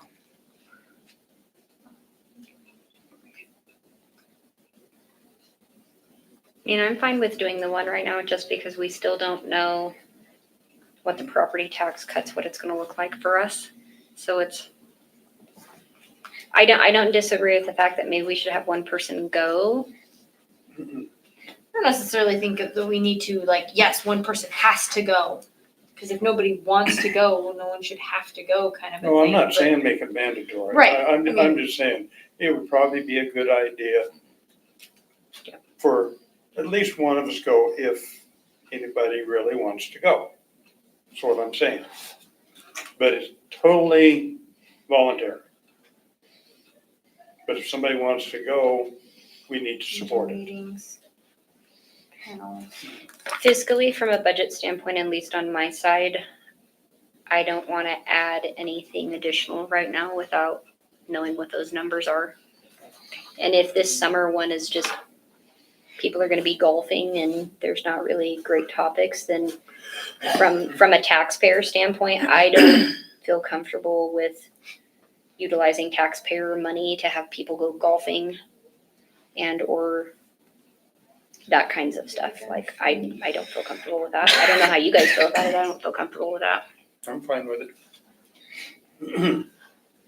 Any other thoughts on WHAM or? Yeah, someone go to the summer one and there's more updated items, I'm sure, since January, so. Golf is not coming out of taxpayers' money, it's sponsored.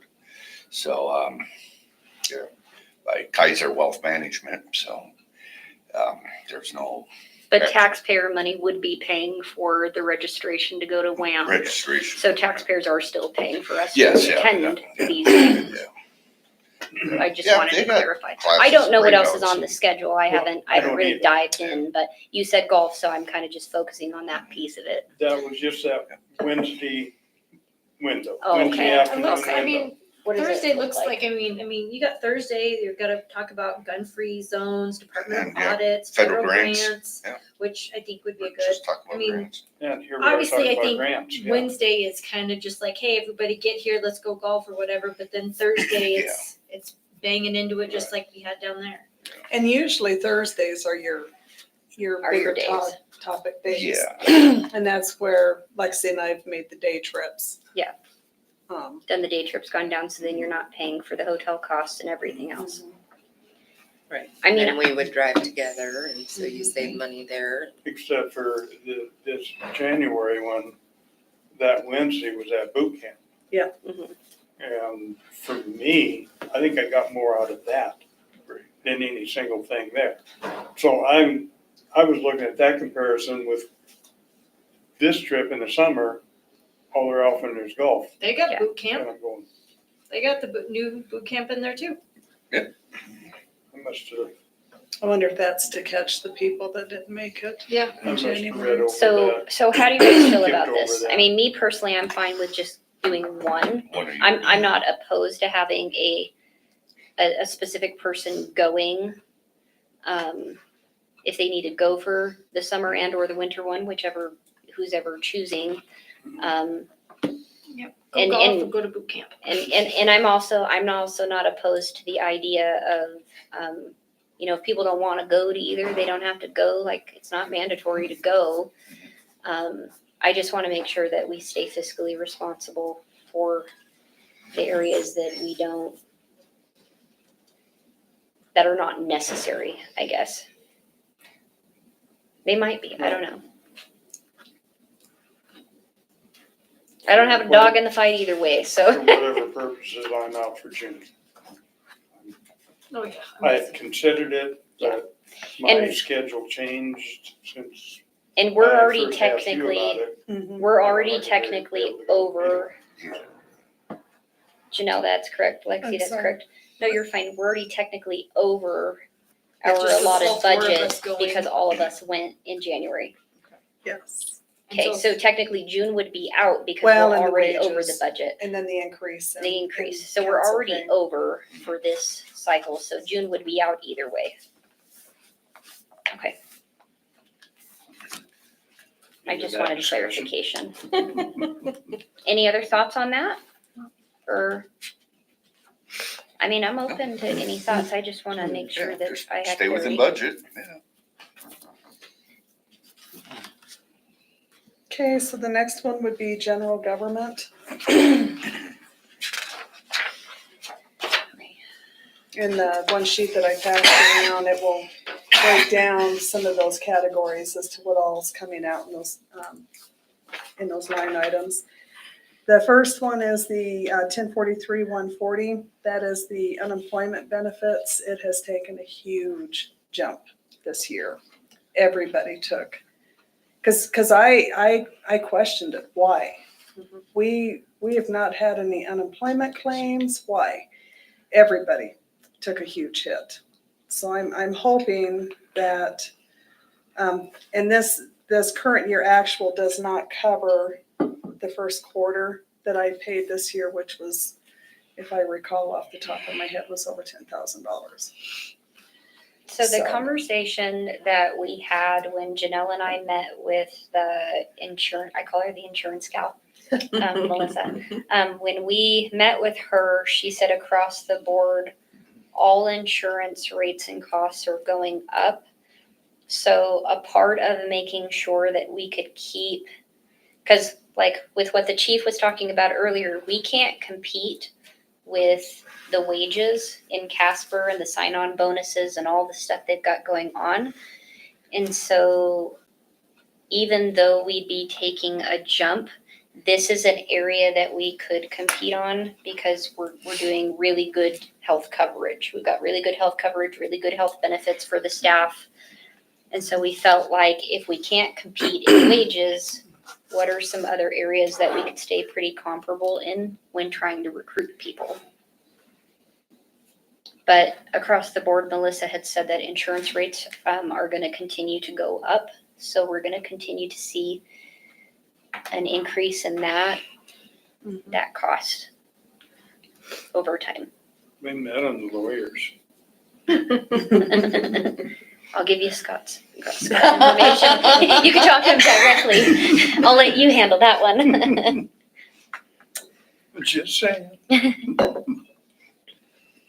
The next item, 1043-200, that's dues and subscriptions. That's at 32,250. I left it at the 32,250.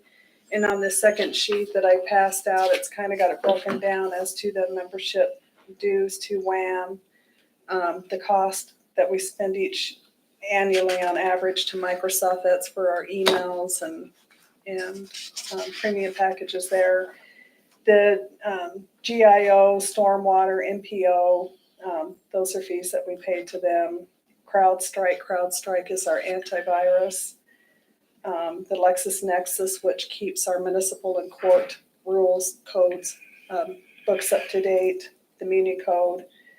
Membership to the chamber, and then membership for all employees and their families to Three Trails for counseling, which is something that we offer for all the employees.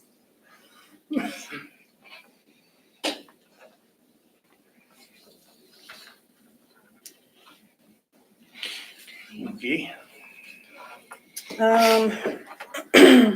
We've got some funding in there for registrations, travel expenses, lodging and meals. This would cover areas of like if we've got to travel down to Cheyenne, let's say for First Lib,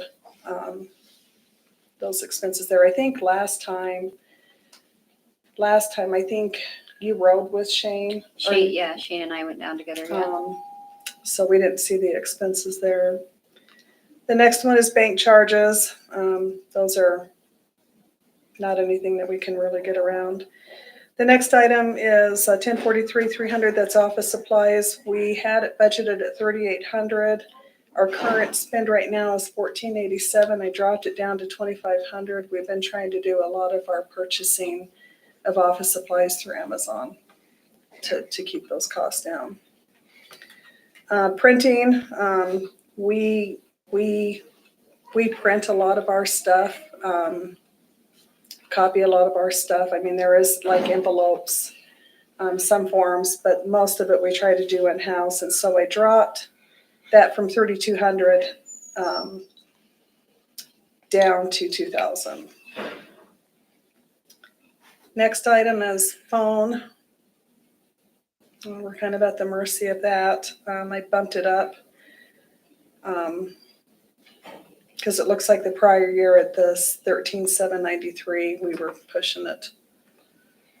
The next is the water, sewer, and garbage. I went ahead and left it at the $4,700, and a lot of it that's just kind of based on what kind of summer we have with the watering. Next one is electricity. I did bump it up another $1,600. I was trying to factor in the increase in electricity. This covers the building and the street lights around town. Are we gonna be targeted with that 10% increase on top of the 2% increase with Rocky Mountain Power? So is the 46,000, does that, like, when we're looking at the rate increase, would it cover that 12% increase that they're looking at? If I remember right, I believe I took the 44,400 and times it at 10% and brought it up. But I know that the previous year we had spent 38,000.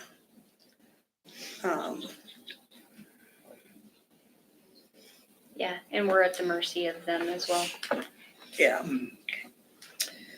Natural gas, mild winter. So I went ahead and bumped it down to 8,000 from 10,000 last year. Postage, I went ahead and left at the 4,000. Repairs and maintenance on the building. This is repairs and maintenance for the building. And in that, I am looking at replacing all the toilets in the building. The toilets in the building are original from 1982, and some of them were having issues with them not flushing completely. And they say that they get a buildup inside of them after time. And so I'm looking at replacing those, and I've got a price from Hutch's High Country of $39.50. I'm also adding another $10,000 for additional handrail work and concrete work. We've got a couple of spots in the rails on the steps out front and out back where some of the handrails, the legs that's in the concrete have completely rusted off. And some of the concrete's broken off. And in talking with Kevin, he's thinking that rather than ripping everything out, we can go in and repair. So I've got that budget at 30,000. But those only add up to 13, well, almost 14, Well, and then What the other- building, just the, just in general. So if like one of these break, that goes into fixing those and Yes. like all of it. the Okay. water heater goes out. It's the 1043-400. And whether it's the police department, this entire building. Yes. Everything is encompassed. Doesn't matter if it's your upstairs, downstairs. Yes. Getting the water fixed and sealed, that was all in that. Yes. Okay. So Janelle, because we're currently, so what we've been currently dealing with is there's been some challenges with some of the staff having some upper respiratory allergy type things go on, and some of it's happening downstairs. And so, Janelle, that repairs and maintenance, if we were to have like the HVAC system cleaned out, because these are topics of discussions we've been having, because the HVAC system hasn't been cleaned out. The HVAC system, they went in and replaced all the duct work in 2011, I believe it was. So it's been a while. It's been a So little bit of time. They're wanting to like do a clean out. Yeah, well, we're currently talking about it Potentially. Yeah. because the current challenge is some of the staff are experiencing some respiratory and or coughing and or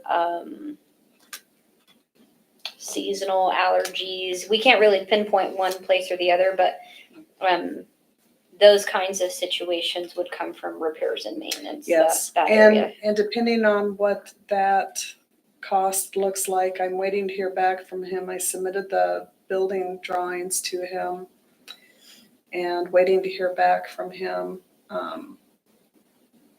And I don't know what those numbers look like yet. We did have Johnson Control. They've came out, they've looked at the entire system. They can't see anything wrong with the system. In their findings, they did find that we do have a small leak coming from the sewer line from upstairs that goes downstairs. There's a rubber boot, and it looks like that is leaking. So we're waiting for Hutch's High Country to come in and replace that. We also, one of the things that may be an issue is the exhaust vent for the property and evidence room, that nobody knew that there was an exhaust fan there until a little over a year ago. So that was all replaced. My understanding is it comes up out of the roof over here in the corner and comes up and 90's down. So anything that's being vented out is coming up and then 90 down onto the roof. And the concern is the HVAC system pulling that back into the building? The other thing that they noticed when they was looking at the venting on this, and it was the first time that I had smelt the sewer when I walked out the back door, but he said when they got to the top of the building, there was a horrible sewer smell up there, and I smelt it that day. And Court has, when I asked Court about it about a month ago, they said, yes, every once in a while they get a skunky smell, which could be pot from the property and evidence, or it could be the sewer. So Hutch's High Country is also going to take the venting for the sewer and the venting for the property and evidence and bring those to the edge of the building, put odor hogs on them, and try and get that away from the building so that our HVAC system's not pulling it in. All the current new stuff. Yeah, so it's challenging trying to pinpoint what all is taking place, but yeah. So there's a possibility, especially on the HVAC cleaning, when it gets done and how much that costs, this number could go up. I just don't know what that looks like right now. I couldn't even begin to guess. The janitorial expense, 1043,430. The janitor that we had left us in March. She was done the end of March, and so we've brought a new girl on and negotiated a price on that. So we're paying $1,700 a month, and that's to take care of this building and the community center. So I've broken that out, and I can't remember, $1,700, and I kept the community center at $360.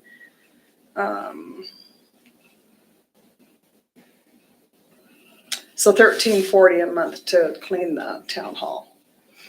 And then I've got some extra money in there for if carpet cleaning, window cleaning, whatnot. The custodial expense, the supplies, I've left that at the $2,500. We just had an order here a week or so ago, and then I will be placing one more order for this fiscal year to get us through, because we will shut off our spending June 1. And so I want to make sure that I've got enough supplies to get us into July. I don't want to run out of TP. Sam's Club run. That is an important one.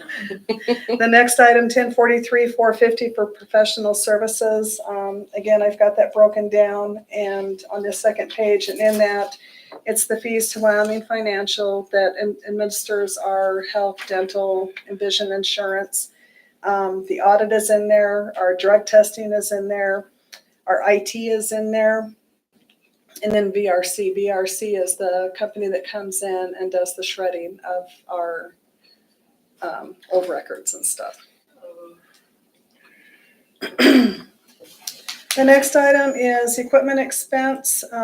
This primarily covers the bus. Again, I've got that listed over here at 1043,530. That is for the link. In conversation with Liz Becker with the city of Casper, she said it was going to go up, so I budgeted $41,000 or $40,000. I got an email from her yesterday that it says it's going to be about $41,000. So I'm going to leave it, I think, at $40,000, and we'll see where we wind up with on that.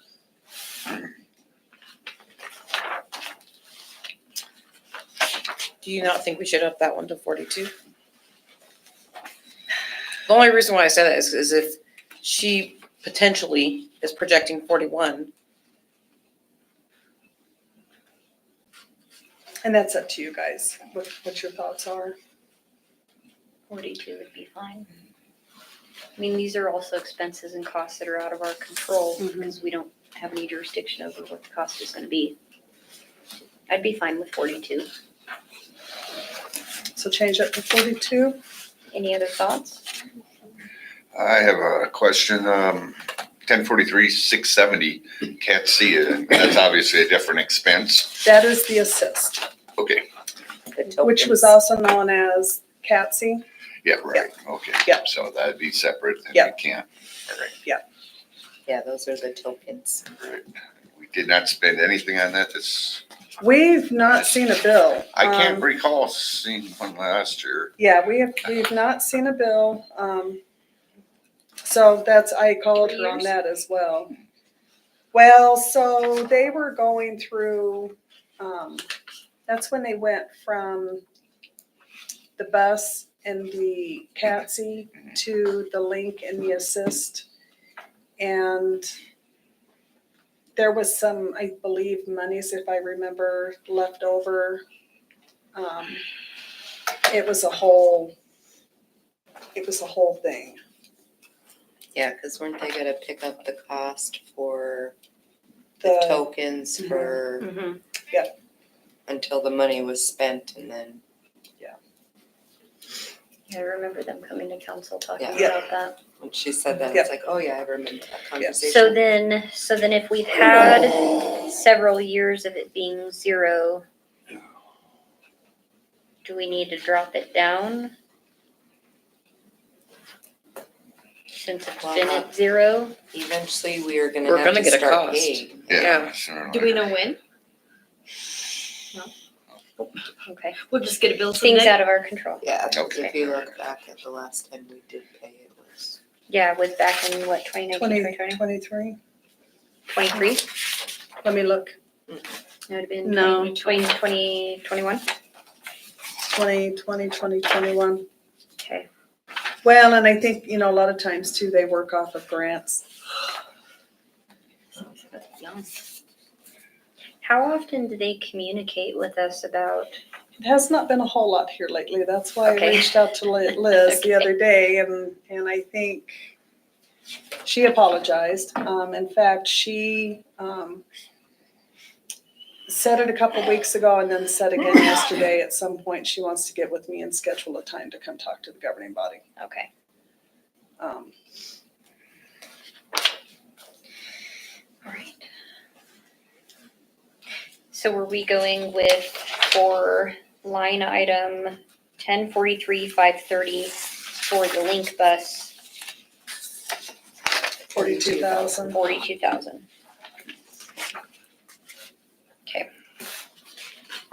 And then we're gonna, for line item 1043-670 for the assist, we're gonna keep it at 8,000 because we don't know what we don't know. When we don't know. And hopefully we can nail that down a little bit on what they're doing. Okay. 1043-660, this is money, we do a monetary, we didn't do it for a couple of years because of COVID. you wanna go back to We needed to go back 620? up. Oh, We I'm didn't- sorry. Oh, filing We fees, jumped. filing fees. Filing fees, this is when I had to record plats, site plan agreements down at the courthouse. In fact, I'll be filing one, if not two, site plan agreements here in the next week or so. And that's just kind of a shot in the dark. You don't know. It's all based on development in Evansville. So legal advertising, I went ahead and bumped that down to 3,000 this year. I'm sorry, 2,500. It was 3,000. I bumped it down to 2,500. Our current spend is 1,340, Or 1314. 1,314.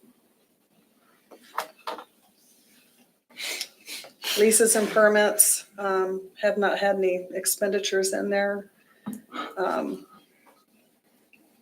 you don't know when something may come up. It's been quite a while since we've had to file anything under a lease and permit. Senior citizens, 1043-660. Like I said earlier, there was a couple years where the seniors were not eating meals out of this site. Since then, they have been back at it. They greatly, greatly appreciate this $5,000 monetary donation that we provide to them. It helps provide the meals for the seniors. Does that 5,000 cover everything for the meals, or I didn't think so, but No. okay. So yeah.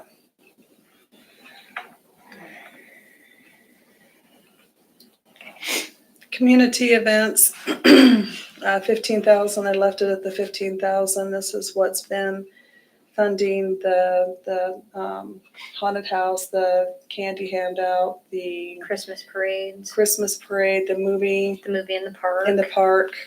So I left that at 15,000.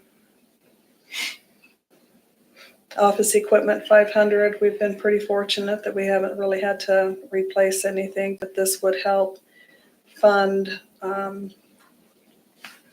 printers,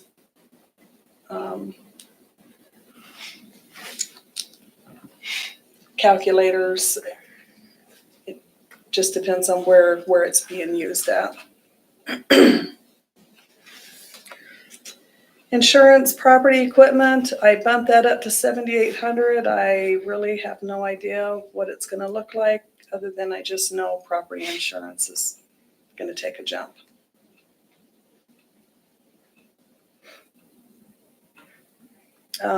Insurance errors and omissions, I finally got the bill on that, and we probably need to bump that up to 15 rather than 14. Because the total bill came in at 29,000 something. And we take that bill and we split it 50-50 between general government and enterprise. And so that's when we was talking about the 15,000 yesterday on the water treatment budget.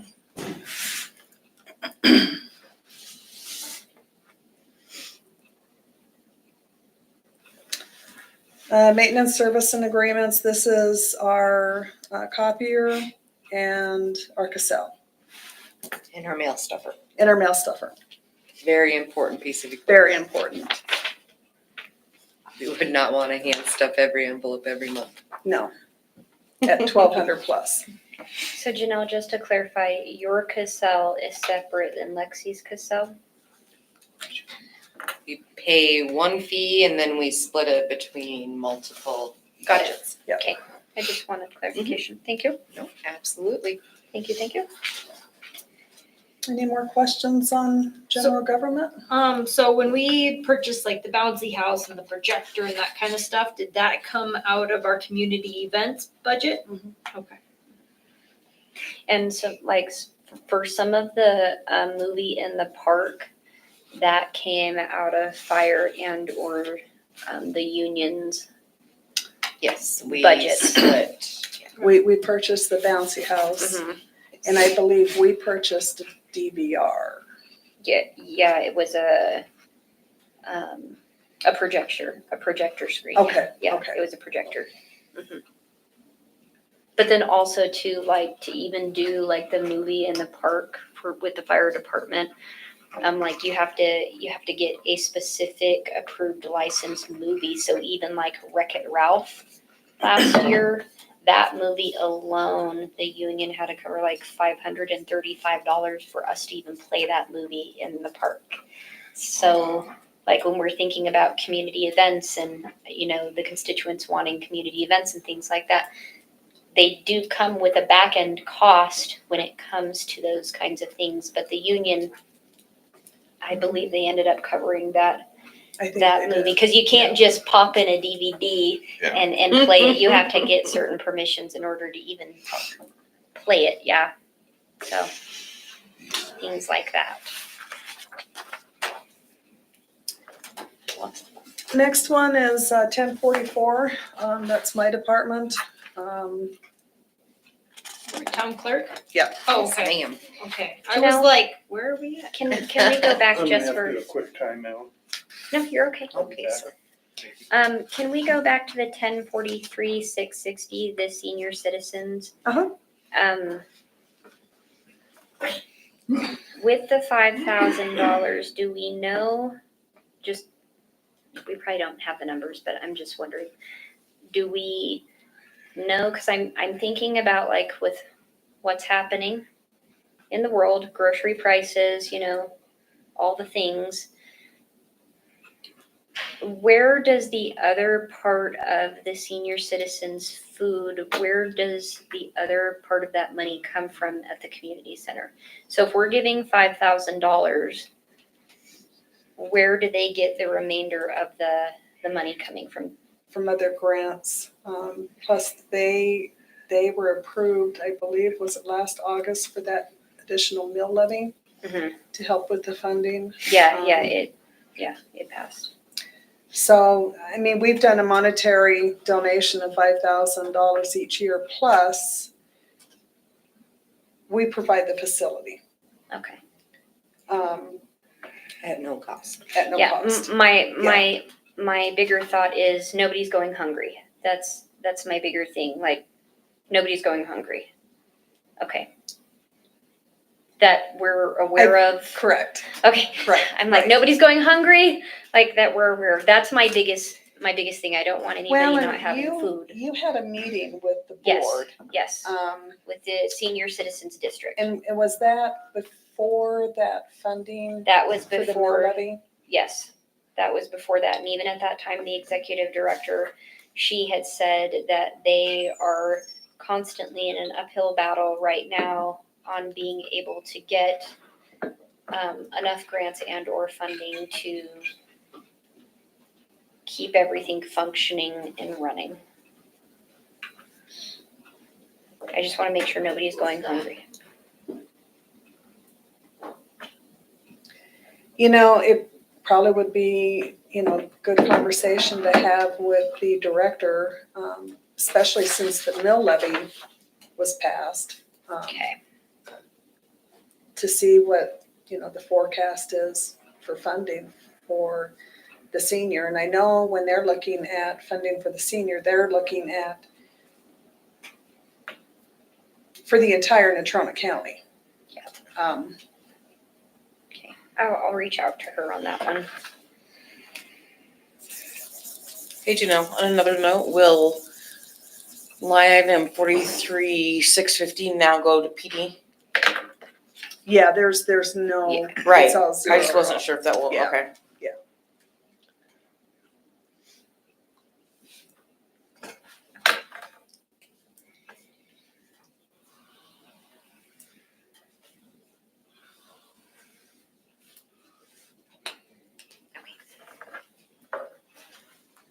We done that?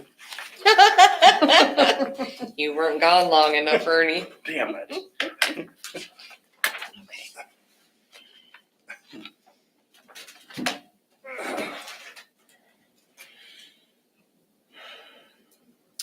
How much longer?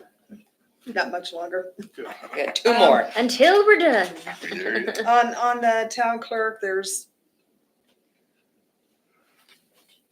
really no changes there. Got the, my portion of the Cassell expense, for our accounting software. Under the equipment expense, I've got $1,500 in there. That covers calculators, printers. And I'm not sure, my printer keeps saying it might need a drum, so. We got ours at the same time, so Yes. and Dues it's and the same printer subscription. too. Yeah, which is kind of nice because we can buy toner. Right, and then we can just keep it in the back and then we can mix and match. So Dues and subscriptions, that would be like WAMCAT membership, municipal clerks membership.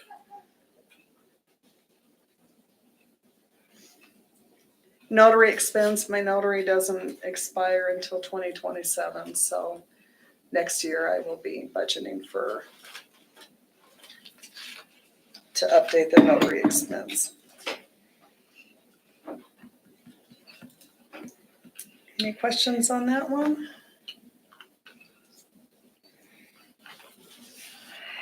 Moving on up. And a portion of my wages is in here, and then 20% then is spread out to sanitation, water distribution, and sewer, so.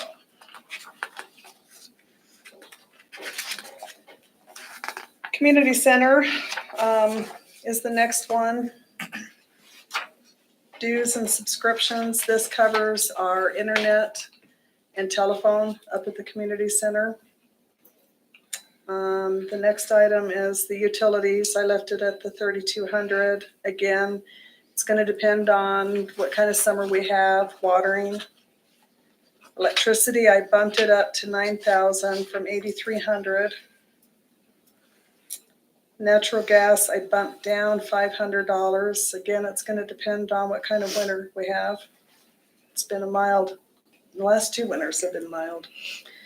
Repairs and maintenance, I bumped up to $4,000. The water heater that we had to replace alone was if I remember, it was $3,500. So you wasn't far off when you was talking about expensive water heaters, because, We had to replace ours when it was 7, so, yeah. for my house. 7,000? Oh, I'm not gonna complain about 3,500 then. Is that like a tankless one? Dang, ouch. I won't complain about the 3,500. I just, the building is 14 years old now. Age, I worry about the aging of it. The equipment in the kitchen and the senior center, that's all commercial type equipment. Expensive to work on if it goes down, so. Janitorial expense, again, we're paying $360 a month for the services up there.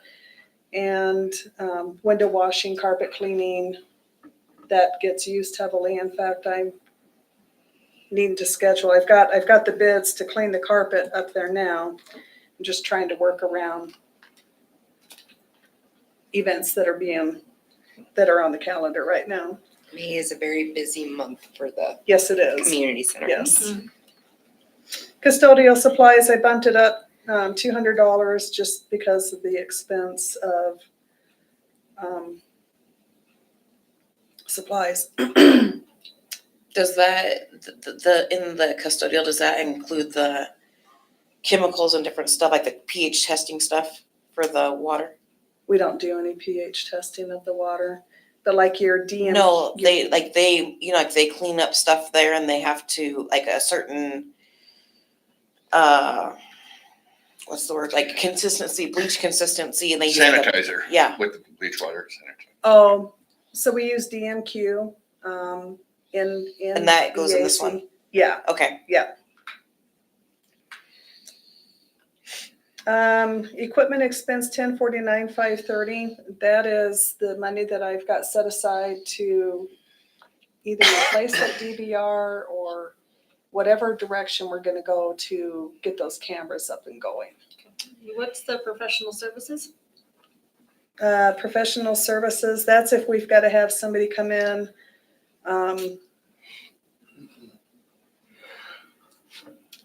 Like, let's say I had to hire somebody to come in and do an air quality test. That would come out of professional services. I hope I don't have to, because we've had to do it here. Yep. Insurance, property equipment. Again, I don't know what that's gonna look like. Maintenance, service, and agreements, that needs to be Johnson Control they come in twice a year in the fall and in the spring and go through and do maintenance on the HVAC system. I think maybe in the past it's gone to another department on some of that, but general government, I think, but.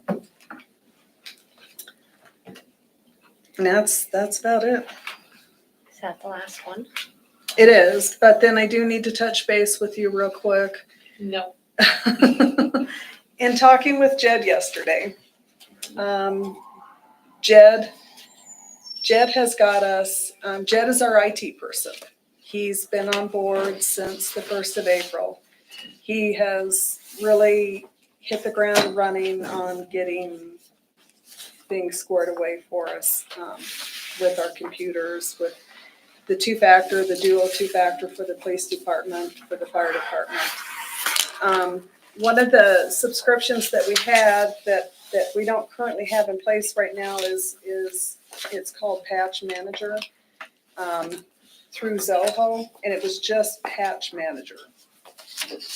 What Jed would like to do is he's using a program that he uses called Ninja, and it's a patch manager, and it allows him to remote access into our computers from home if we have an issue.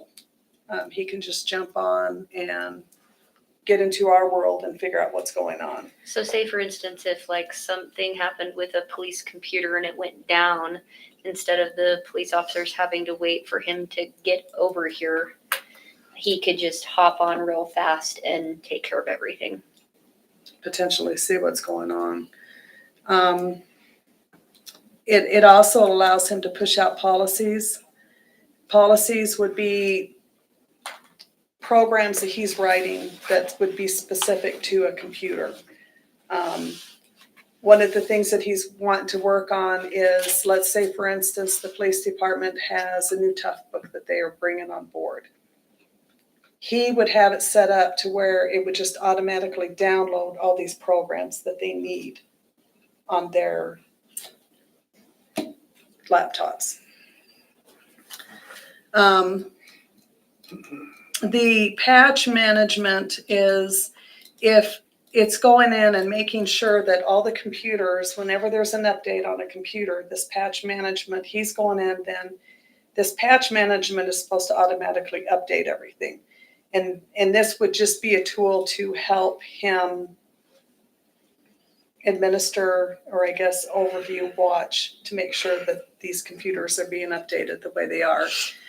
The other thing that he was talking about doing is going in and setting up a program on our computers to where they would do a backup on key computers. My computer, Lexi's computer, the chief's computer, court's computers automatically.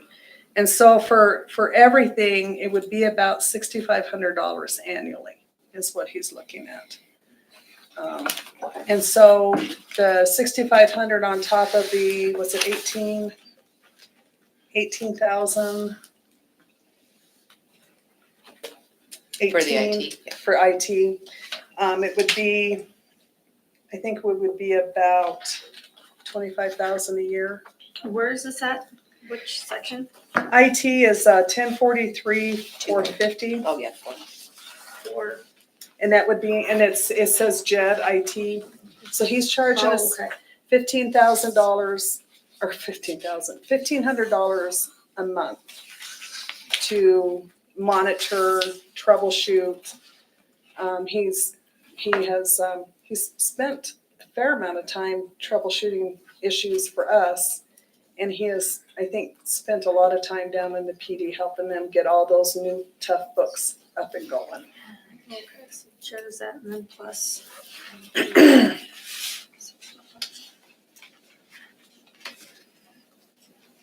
How much extra a year would it be? 6,500 is what he told me yesterday. So the 6,500 annually would be just to have access to the patch manager, The Ninja the program Ninja program, and setting up the computer backups and the computer backups. on specific computers. But we would have to add that, That correct? would be added to the 18.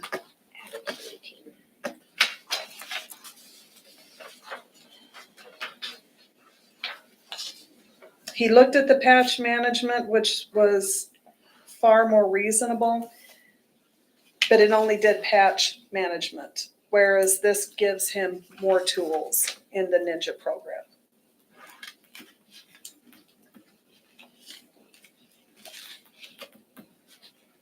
So we'd be at 24,500.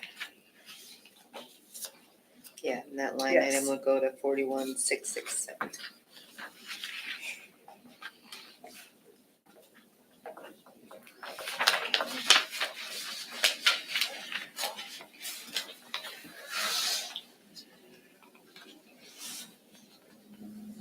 And currently, right now, if there's a problem, then he would, like, for whatever reason, like with one of the police officers' tough books, chief calls him up, then they would have to wait for him to come over and address the issue. Yes. Whereas depending on what the issue is, he can log on, jump onto that person's computer and fix the problem. How many issues, ballparking at this point, how many issues would we have on a regular basis where a computer goes down, something goes down? I mean, granted, I know what I'm asking, I know what I'm saying, I know we've had these discussions, but council hasn't been in these discussions, so it's helpful to have the discussion in front of them. How often would you say that actually happens where we have a computer or something that goes down where I know for Or a we would fact need he's support. remoted into Jan's computer, I think, twice. At least. just within the last month or Mhm. just within the last month? Yeah. Okay. Yeah, in fact, he's even remoted into mine, and I think he's remoted into yours when he's been in the process of getting us off the old server, on some of that. And he's currently being able to remote into your guys's how? He's utilizing the Ninja on his own. But he's asking for us to pay for the Ninja entirely for everyone. Mhm. Thoughts? I mean, technically, we did have that,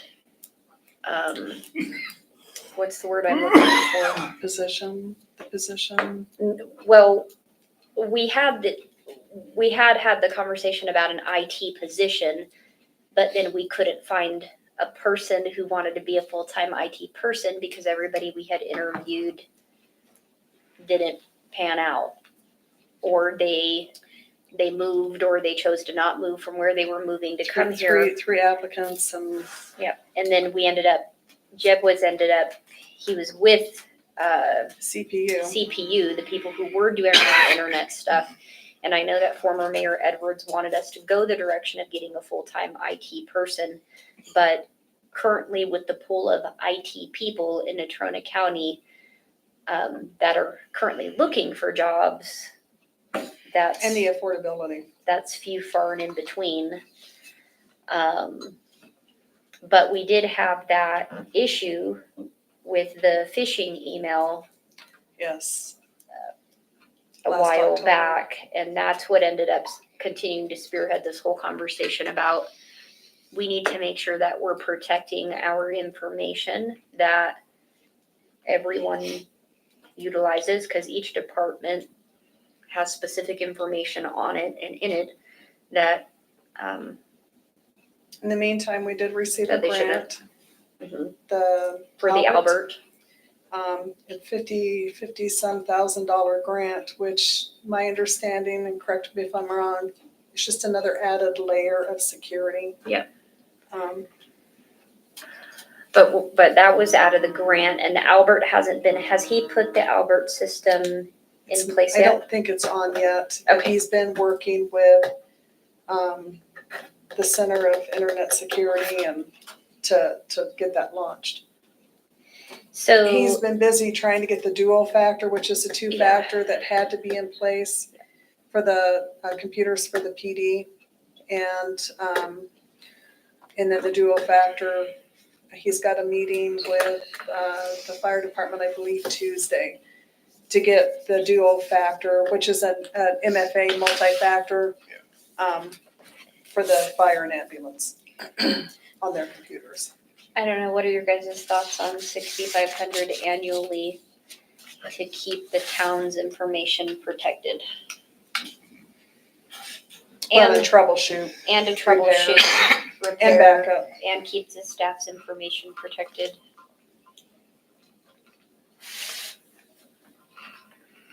Basically, it's one more form of insurance. That's what it is. And it's funny that you mentioned that, because one of the things in the property insurance that because we've got cyber insurance as well. And we have to fill out a questionnaire that because they're looking to see what our protection is. What do we have in place? Do we have the two-factor in place? Do we have CrowdStrike in place or something like CrowdStrike? In my conversations, we are setting pretty good. Chad really got us going in a good direction, and we're setting pretty good. Would So, would the Ninja, would this be specific, this program be specific to the town of Evansville, or, cause he's technically a contractor, so he's not an employee. Right. But I would assume that he already has the Ninja program He's For himself utilizing it for personally. himself. for himself personally. And what this cost is it's a per computer. It's a per computer. And what's the breakdown of each computer cost? Did he give you that number? Gosh, I wanna say it was like $600 a computer per month. And I believe we was estimating in the ballpark of 32, 35 computers. Would we have to, well, I started the conversation and I might retract, but it's okay. Would we have to have all of those computers have the Ninja on it, or would it just be the bigger ones we would have to You have know, on it? it's something that, we could certainly have him look at. Can we have him look at it? Yeah, 'Cause I I'm- can 'cause- ask him about that. Cause like I could see it for like you, Lexi, the Chiefs, The Robert, PD. PD, but then like, But like, for instance, my laptop. Yeah. No, yeah, no. Whatever's going on, I think could probably wait until he was on site. could we see whether or not if we would need it for every single computer? Oh, absolutely, yeah. Okay. Yeah, I think that is easy enough that we can go in and pick and choose what computers, kind of like the backup that we've been talking about. Would you guys be okay with us seeing if we would need it for every computer? foresee probably just the chiefs needing it, being their 24-hour, department, but other than that, everyone else is pretty much. The only thing is that I guess it does cover the patch management. I can have, he hit me up on this yesterday afternoon at about 3:30. Yeah, he did. I remember that. And so I can talk deeper with him on it. Even more info. Okay. The only other thing that I learned about during our break between police department and us is I just got a phone call that CenturyLink apparently is going to be in the process of swapping out the analog lines to digital. The line up at the community center for the fire alarm system is analog, and we'll be switching over to digital, and that will be a $600 upgrade. But depending on when, I think I can, we'll see. Is it a We'll one, see. is it a It's a one-time? one-time. It's a one-time. Mhm. One-time. Okay. If you can get us more information on that, cause I know he hit you up like way late Yeah, yesterday, so, yeah. okay. Yeah. Awesome. Yeah. Is that everything? That's it. I think so. Does anybody have any questions or for the ladies since they're here? Okay. Yeah. So, Lexi, I do have one question for you for the council, just real fast. So, ma'am, where do we go forward? How do we proceed forward? We've done our meetings. What's next? So the council knows. Any changes outside of the ones we talked about will have to be communicated. I will make the changes that we discussed and present it to you for approval at the council meeting. And between our first reading will be on the 27th. And if we feel we need to make changes, we can make changes before the June 9th meeting. And we can also make changes before the June 23rd meeting before we finalize it. We will also have a public hearing at the June 9th council meeting to ask for any public comments concerning the proposed budget. Thank you for the update. Of course. All right, this work session is closed if everybody is good with that. First it. Shut her down. Yes. Yeah.